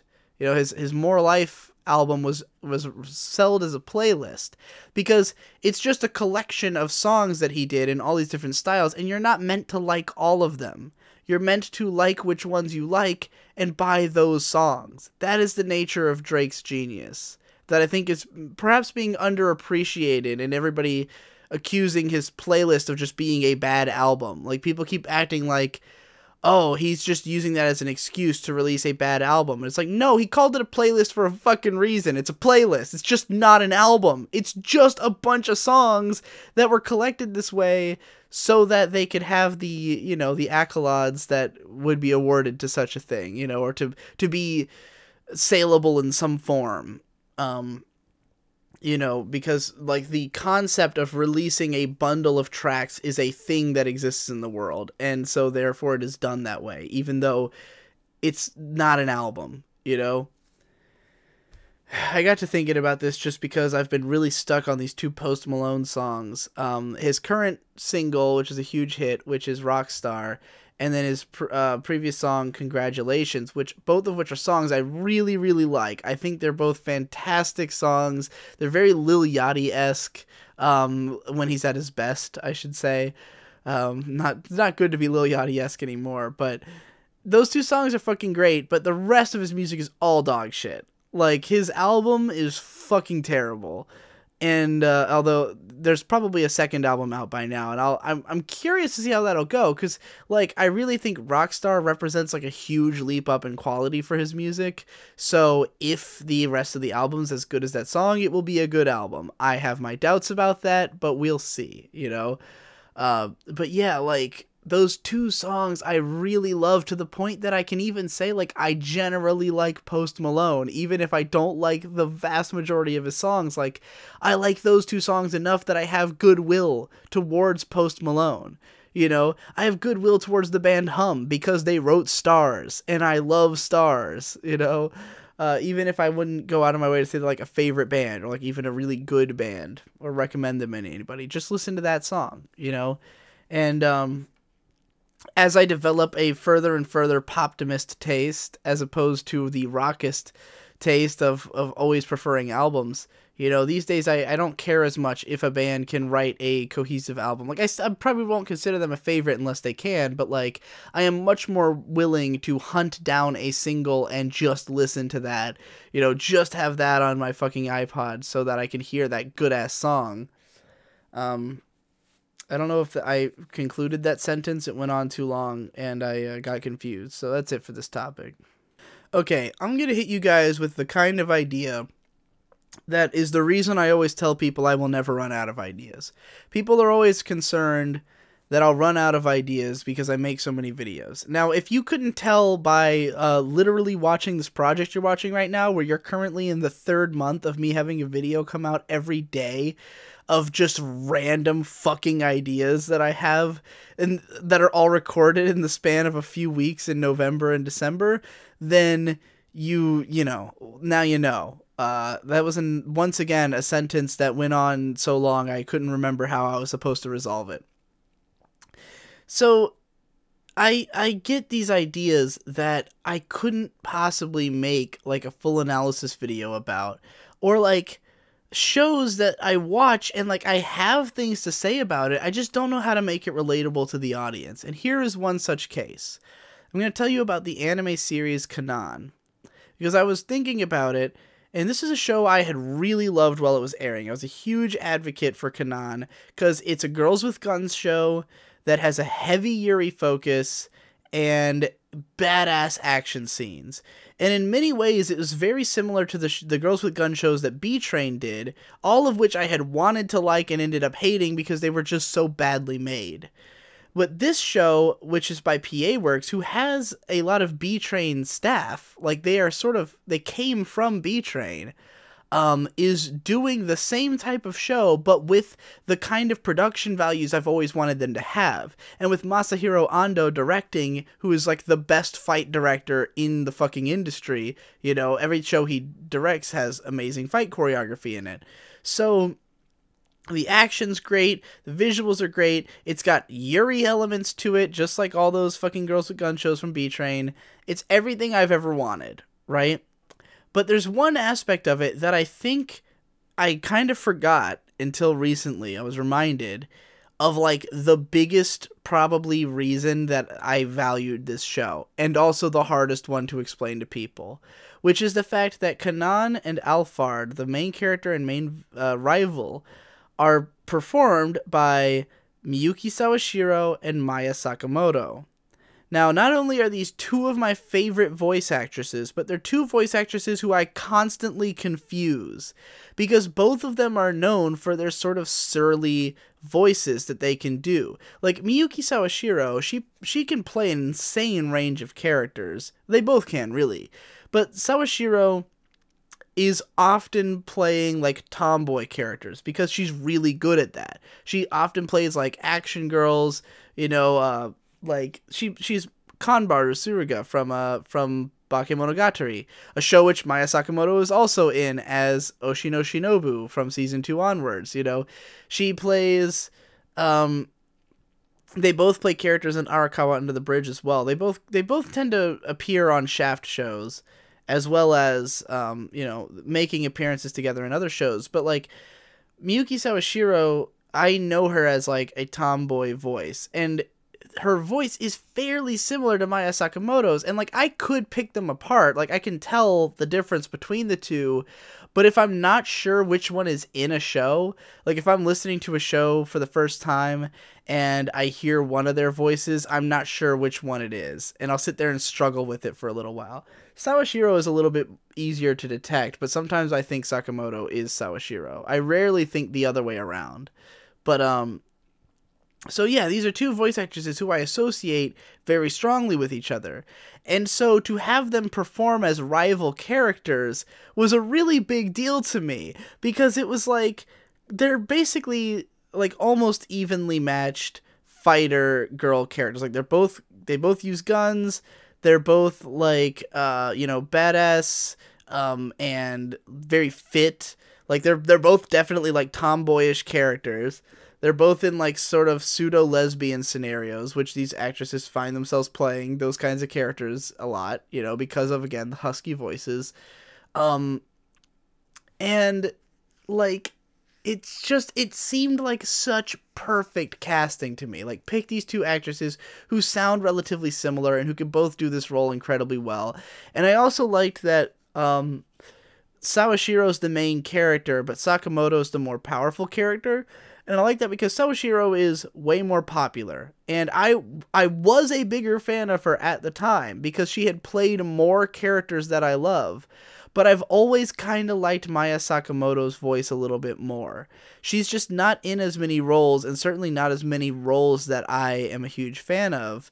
But like I always felt like she was the slightly more powerful, more surly version of Miyuki Sawashiro, So it just made sense that they were organized that way, and I really fucking liked that about the show. But, like, while I can tell you all that, it's hard for people to kind of relate to that, because unless you've seen a lot of these two and their work, you can't really get a sense for how similar do they sound. Like, how many roles have they appeared in next to each other? Like, why do I care so much about these two actresses? And especially explaining this to English speakers who might not even care for Japanese voice acting in the first place, Like, it's not weird in the anime community for people to be watching my videos who only watch dubs. Like, it's weird in my mind, but it's not weird in terms of, like, being uncommon. Like, that is a thing that you can easily imagine. And they'd just be like, who cares about these two actresses? Or like, I don't get it. I don't get what makes that special. And I don't know how to explain it. I just did, but I don't know if I communicated much. I just told you why I cared, but I don't know if I made anybody else care.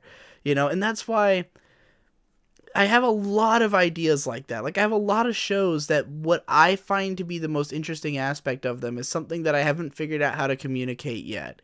And that's why I haven't made a video about it. That's why I haven't made a video about Kanan or this or that other show. And some shows that I even have talked about, there are aspects of those shows that I left out of my critique because I just didn't know how to explain it. I didn't know how to explain why that scene is good other than I like it.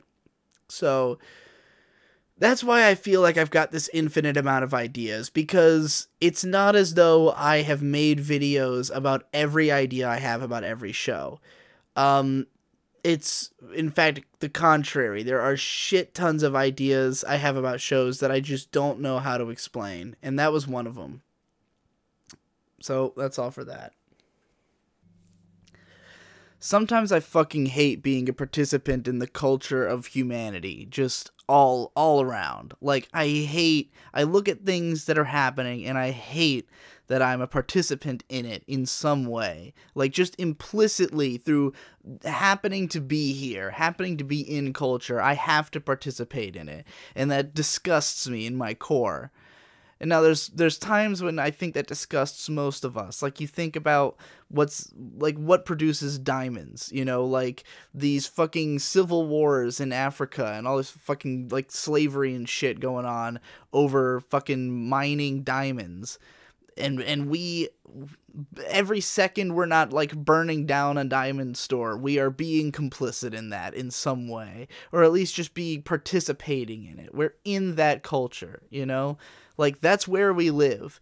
If we go to the mall and we pass a Zales and we're still shopping at that mall, we're in there, man, But this is not what bothers me today.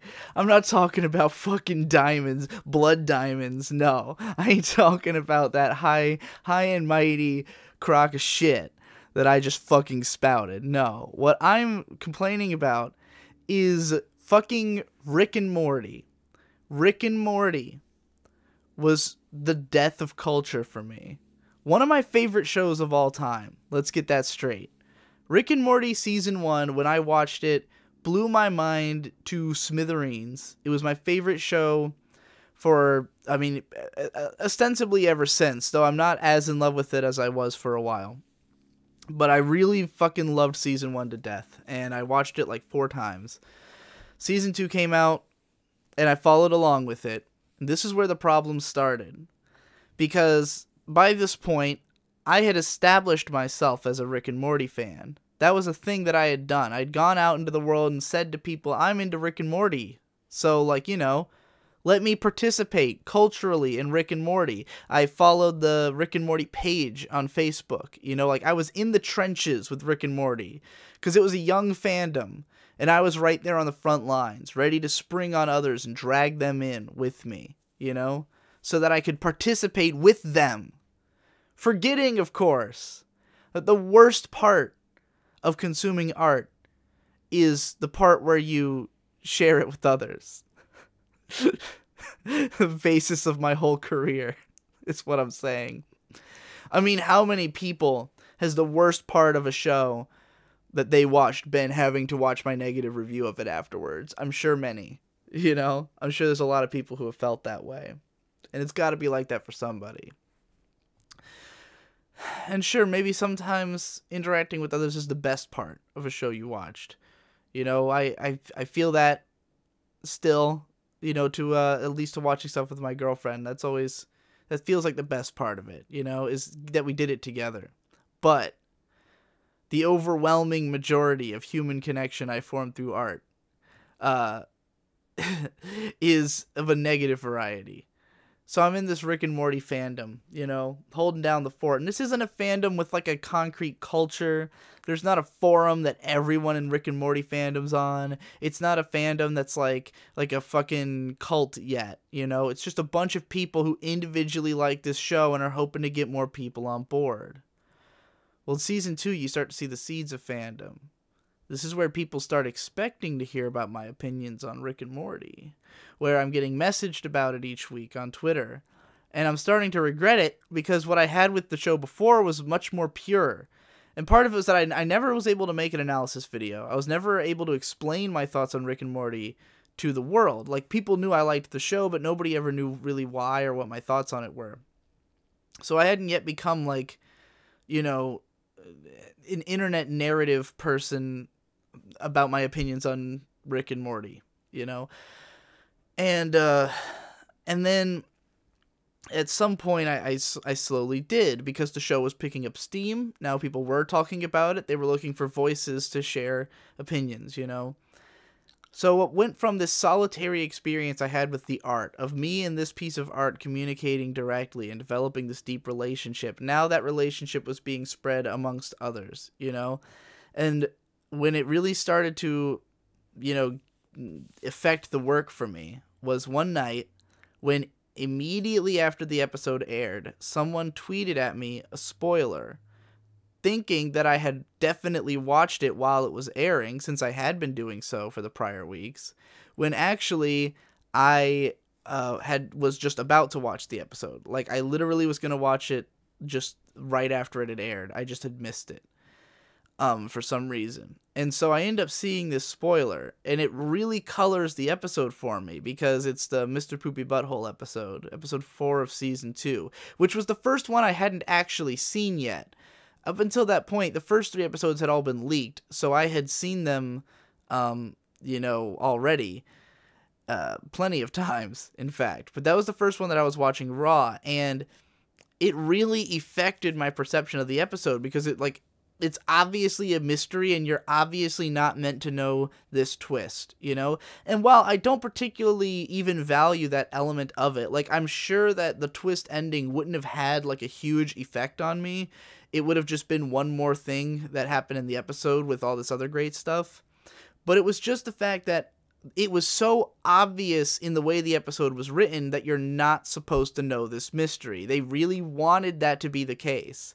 And so to go into that already knowing the answer to the mystery, all I could think is like, oh, that's just them setting up the mystery. Oh, I see what they're doing. They're trying to keep it in the dark that he's going to be Mr. Poopy Butthole, you know? So, like, yeah, that's why it started to affect my viewing of the show, you know? And then I was like, I think from there on, I had some level of regret for watching the show weekly and commenting on it and participating in the culture around it. And also the culture of watching things weekly, which is just something that for some reason we all allow to go on because it's how things have always been, when I don't think it really makes any sense. Like, watching shows because they come on a specific time on a specific day is just asinine to me, you know? Like, I don't know. I feel like just give me the whole thing and I'll watch it when I want to watch it, you know? Like, that's what I did with Rick and Morty season 1. I didn't watch it while it aired. I just binged it and then binged it again immediately afterwards, you know? And I think that's why I formed such a strong connection to the show, is because I watched it that way. And season 2, I never felt much connection to. I would forget about the episodes, week by week, or just, like, not be able to keep up my hype for the show. It started to feel like, oh boy, I have to take a break from whatever I'm doing today because Rick and Morty sprung up on me, because I didn't pre-plan my whole fucking week around Rick and Morty airing at this time, you know? So, you lose some of that luster. You lose some of that relationship. Now, I made this worse for myself, because even though between Rick and Morty seasons 2 and 3, I had unfollowed those Facebook groups because I got sick of them posting, like, the Rick and Morty Facebook thing would, like, post a whole minute-long clip from the episode, like, a few days before it aired, as, like, a teaser clip, and it would just mean that scene wasn't funny in the episode, because you just saw it, and all you're thinking is, oh, this is the scene from the teaser clip, you know, instead of, like, paying attention. So, I unfollowed that. I unfollowed, like, everything to do with Rick and Morty. But I was still, following the production and everything like that. The April Fool's release of season 3 episode 1, I was tied up that night because I was down in Atlanta visiting Ben and his girlfriend, and we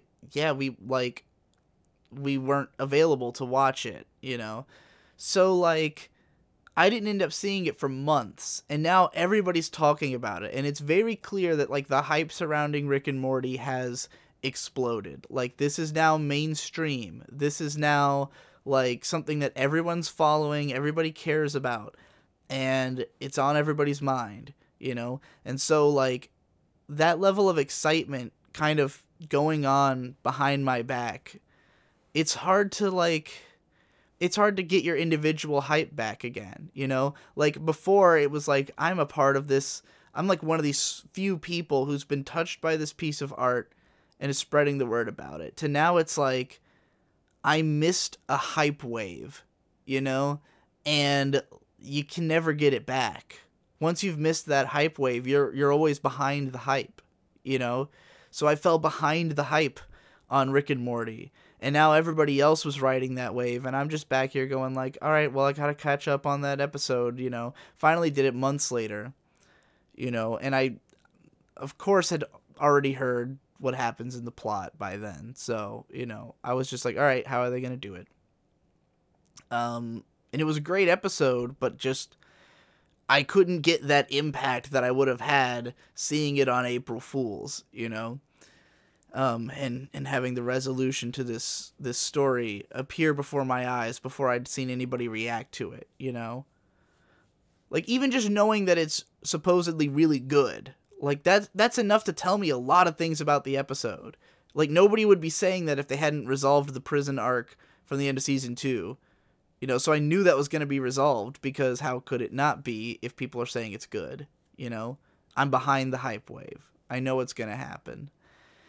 And so Nate and I watched the episode and we started up Rick's Minutes. And this was a huge mistake for my relationship with Rick and Morty. Because watching it every week, you know, you really end up looking a lot more at the details. You end up looking a lot more at the episodes as individuals as opposed to the season as a whole. I marathoned season 1, you know, like the first few times I saw it. So, like, it took me a while to identify which episodes I thought were worse or better. And by that point, the better episodes were like, I knew them by heart, you know?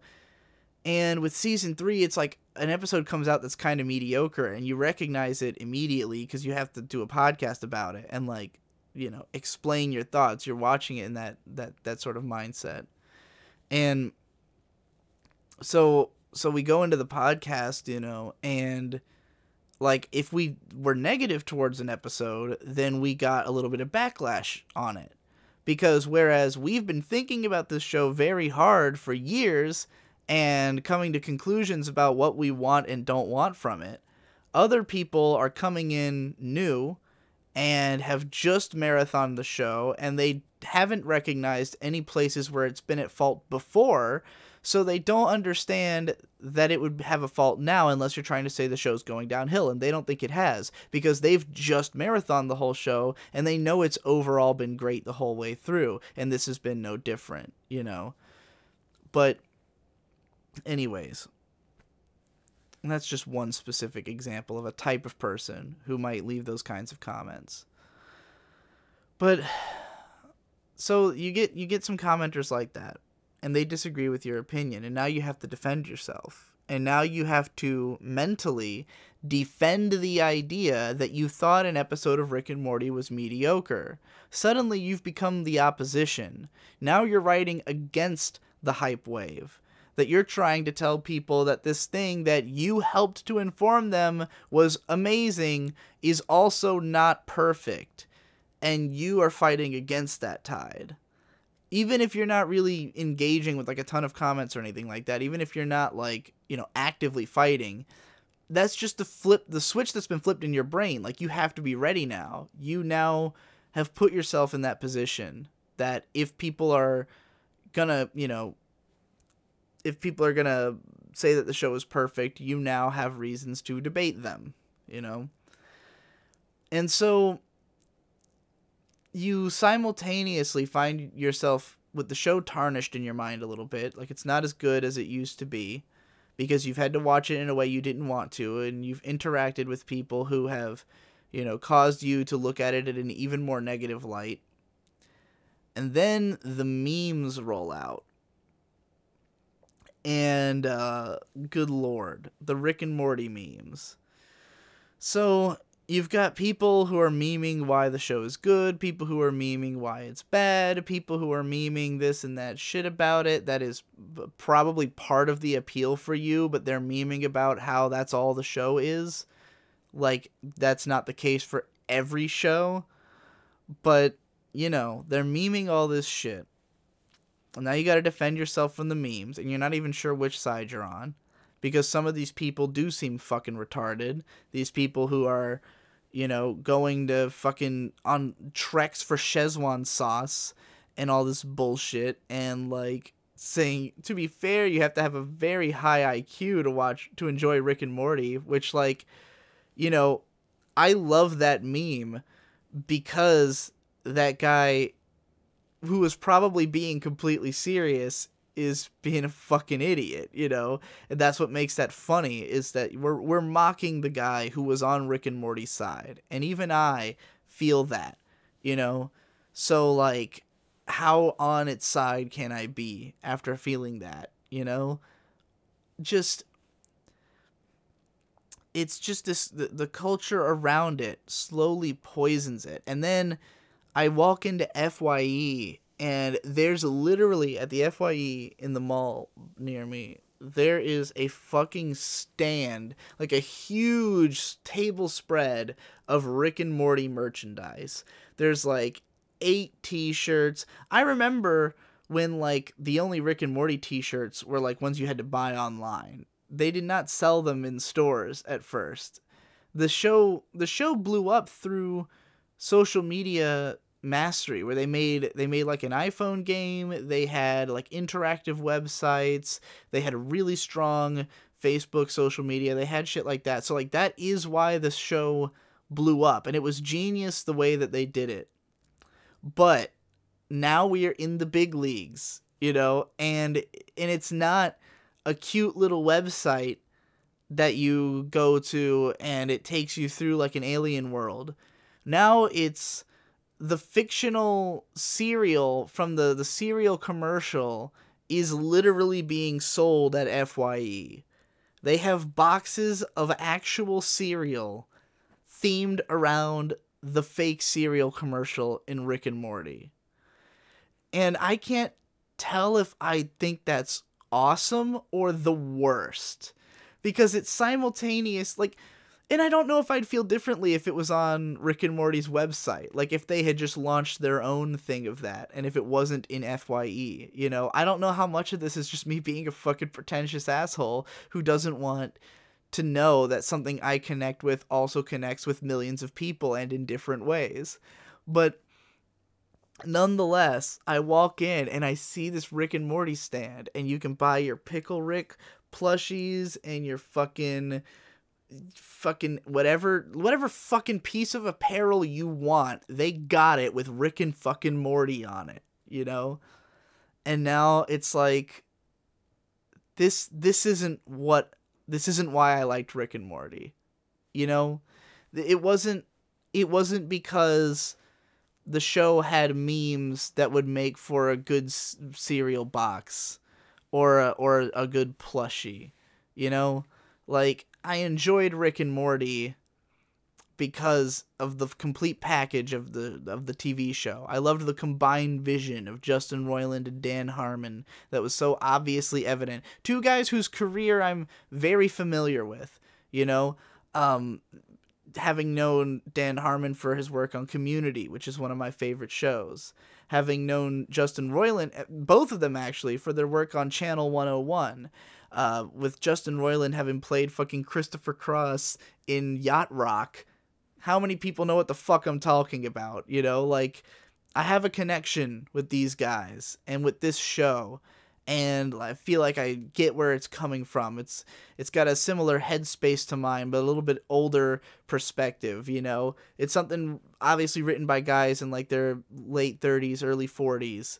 This like end of Gen X, beginning of millennial phase. You can tell those people wrote this show, and like that connects with all the internet critics and stuff that I watch. It's like that same kind of person the kind of person who would revere Back to the Future as an all-time classic, Like, when for me and people younger than me, it's like just a movie that we maybe have seen because the late Gen X, early millennials think it's a classic, and no older generation really gives a fuck about it. That's what I'm talking about. That's the kind of people who made this show, and who are on Red Letter Media or, any other nerd of that type. Fucking, what's his name? Kevin, the guy who made, oh god, I don't remember the guy who made Clerks. What the fuck is his name? Kevin Smith. That kind of person. And you can see the way that they were downtrodden in the industry for all these years, and they've finally just like gone for broke and made something really out there for, a television programming block that will let you do whatever the fuck you want. Think about Rick and Morty in comparison to other Adult Swim shows.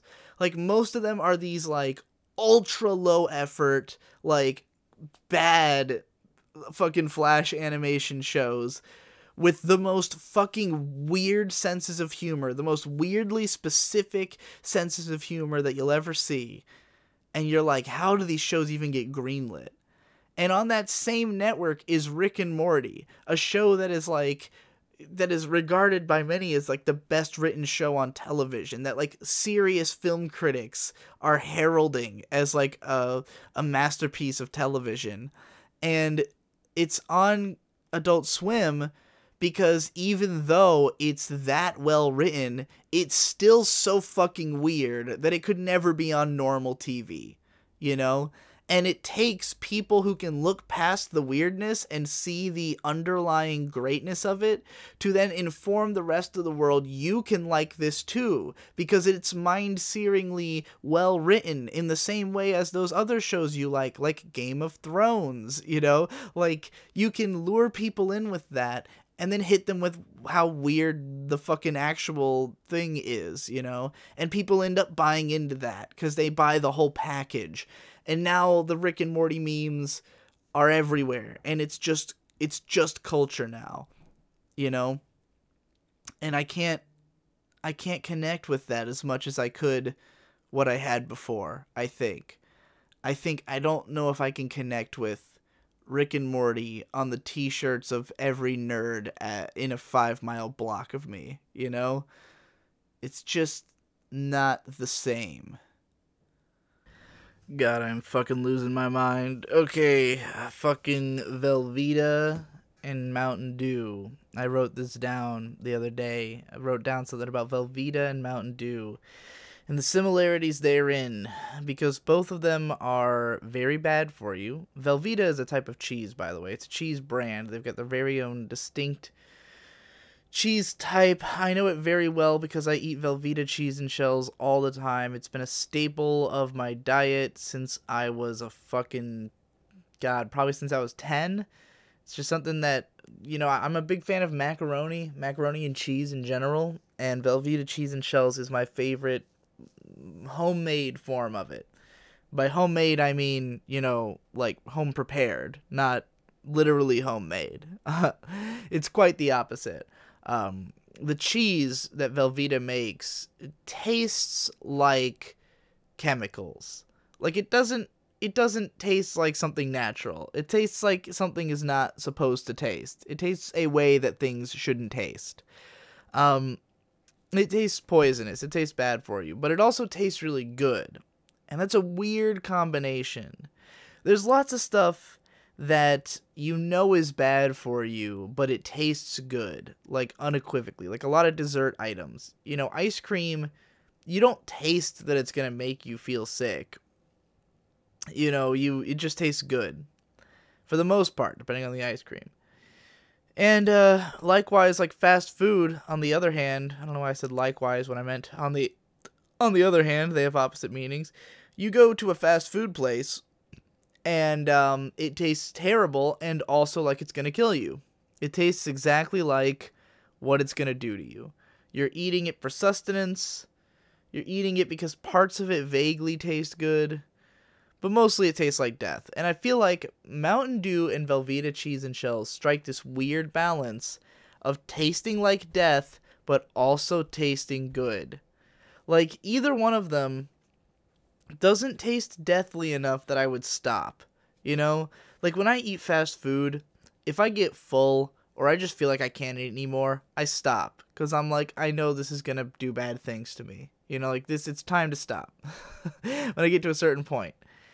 And you know, other times, if I don't stop, like, I don't know, I can tell it's gonna do bad things to me. It doesn't taste good enough that I'm gonna keep eating it anyways. But Mountain Dew, I can drink 10 cans in a day, and yes, I will feel sick, but it won't ever make the drink seem worse to me, you know? Likewise with Velveeta cheese and shells. Like, the amount of them I eat, I mean, I'm not gonna say it's, like, super bad in my gut, but I can feel it sitting there. I can tell I just did something wrong, you know? But it's fucking delicious. I could eat it, like, every other day. That's all for this section. This is fucking weird. Oh boy. We're getting right about to the point in this series where it's almost the minimum amount that I would consider to be not a total failure, which is 1/4. 1/4 of the way. It's December 8th, I think, maybe 9th at the time of this recording. And we're close to the end of episode 6. I think 7 would be a comfortable number. Enough to cover us through the end of March, as well as to have 7 episodes of the podcast. And here's why. Because in terms of being a running daily show, 1/4 is a great amount of time. It's an amount of time that, I mean, it's equivalent to one season of a show, right? It's enough time that people will have gotten this full experience out of it. It may not have been what they hoped it would be, may not live up to the hype or the expectations of going for a whole year, but at the very least, it would be a huge time by, 3 months. 3 months of whatever. And it would also just, it would be like a complete product. Just not as complete as the one that was planned. It would also be, in terms of the 7 podcasts that May and I would be listening to, more than enough to prove the point. I mean, forcing ourselves to draw for 2 hours every day, by the end of a week, we will know if that was a good idea. Like, by the end of 7 days, we will have either gotten into the rhythm of it and enjoyed it enough that we can listen to other podcasts than these ones, or anything else while we do this, music or something. Or we'll know that we don't want to do it, and this was a huge waste of time, So I'd say that we're close to that point. Now, this doesn't mean I'm giving up. This doesn't mean that I'm going to throw in the towel here, or after episode 7. But I will probably throw in the towel if we make it to January 1st. Like, that's pretty much my cutoff point. As soon as these start releasing, I'm not going to have any interest in keeping them going. Though I will say that with 3 months of lead time, or even 4 months, or however long we go on for, it's possible that by the time I've run out all the episodes, I'll want to do more. Like, maybe I will want to keep it going, and like maybe I'll really enjoy having the daily videos come out, and I'll be like, alright, I'm inspired to do more. But the more likely scenario is that as soon as these start releasing, that'll be when I get the gratification of having done it, and it'll be over, So it's kind of a race against the clock to see how much I can get done before January. I wish I could say I was gonna definitely do the whole year, but at the rate I've been going, it seems a little overly optimistic to think that'll happen. I mean, fucking 30 of these is a lot. 30 two-hour podcasts. It's a lot, not only in terms of having things to talk about, but just the inspiration to keep doing this, Like, at this point, I've been mostly just recording stuff when I happen to come up with something that fits in this podcast. When it's either like a thought that I don't think belongs in one of my other podcasts and I want to get it out in some form, or if it's like I have a random idea like Velveeta and Mountain Dew while I'm like baked, and I just write it down and I throw it in here at some point, But like, because in the early recordings, I was just like looking around my room finding things to talk about, because the inspiration was less to talk about specific things and more to create as many podcasts as possible. Now it's sort of just, all right, I've got enough ideas to do one of these that I'm excited about. Let's do it. Let's record now that we've got those ideas. But it's sort of a different experience from doing it because I'm inspired to make, 30 podcasts. And I felt the enthusiasm for it dwindle pretty quickly, but at the same time, it was mostly because it's such a time sink. It's like, if I have any other idea, then this podcast isn't the best one to go through. Although I will say that I probably should be doing more of these, even for my own sake, because I've kind of been like in a real fog, a real creative rut. Maybe I won't even say a rut. I've had lots of ideas, but trying to figure out what idea to go with, or like what I even want from my future as a content creator has been really difficult. And I've sort of spent my days spinning my wheels thinking about what I want to do, without getting much done. I spent a lot of time going down these sort of existential hallways and shit, and one step at a time, weaning myself off of social media, and trying to cut the final ones right now at the time of this recording, just getting myself off the internet, because it's just so easy. It's so easy to get sucked in. It's amazing how much of my lifestyle has led me to be in a position where I can spend time on the internet all day, and all of it makes me unhappy now. Like, it's the thing I least want to do. And when May is around, I don't do any of it. When she's around, I just hang out with her. I try not to go on the internet, and we just have fun. We just like hang out and watch stuff and do fun shit. And then when she's not around, I usually like try to work, but if I don't have a good idea immediately, or if I don't really know what I'm doing, then I kind of get confused and I default to the internet. Like, that's kind of what my brain does, I think, when it's like a stopgap, I'm not doing anything at the moment, so instead of staring into space, let's open up Discord, or let's open up Twitter, or let's open up this or that. And I need to take that out. I need to take out that stopgap. Fill it with podcasting. This is a better stopgap. Just sit down and try to come up with something. Just force myself to keep rambling, and maybe that'll be better than, just sitting on the internet doing basically nothing. So I hope I can get this done through sheer force of that. Like, maybe she's going to be working for a lot the next couple of weeks. At the time of this recording, May recently put in her 2 weeks notice at work. They got her to stay for 3 weeks because they wanted her through the end of the holidays. So she's about to work a bunch of like really intense weeks. Like, they gave her like 40 hours for those last couple weeks of work. So, we're in that period where it's like, once she leaves, then I'm planning to commit to just doing stuff with her, or like working on projects in a way that involves her. And, because I don't know how interested I am in doing anything else other than that at the moment. Even if it's a project that's just mine and she won't be on the final product at all, I think I'm going to involve her in some way. I was very influenced by the Every Frame of Painting thing, where they shut down Every Frame of Painting and gave like a rundown of how they did it. That being Tony and Taylor, the I think husband and wife, or at least girlfriend and boyfriend duo, who were co-creating the whole series, but most people only saw it as Tony's thing because he was sort of the voice and face of it. But yeah, I kind of want to try to do something like that.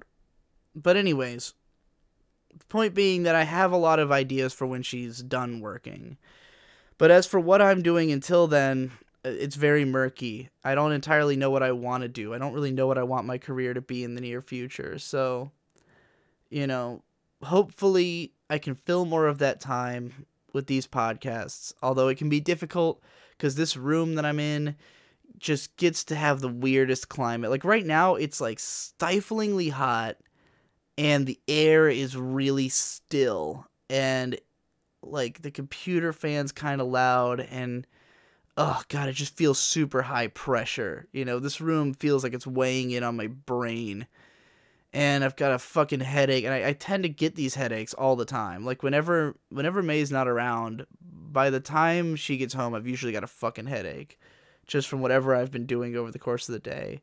There's usually a hump somewhere where I finally take an Advil, like where I realize, oh, this is a real headache. I need to do something about it. Let's take an Advil, and I reached that hump a little bit ago. So now I'm kind of coming down from that, feeling a little bit more sedate, but I'm going to open this fucking window. Anyway, that's all for today's episode.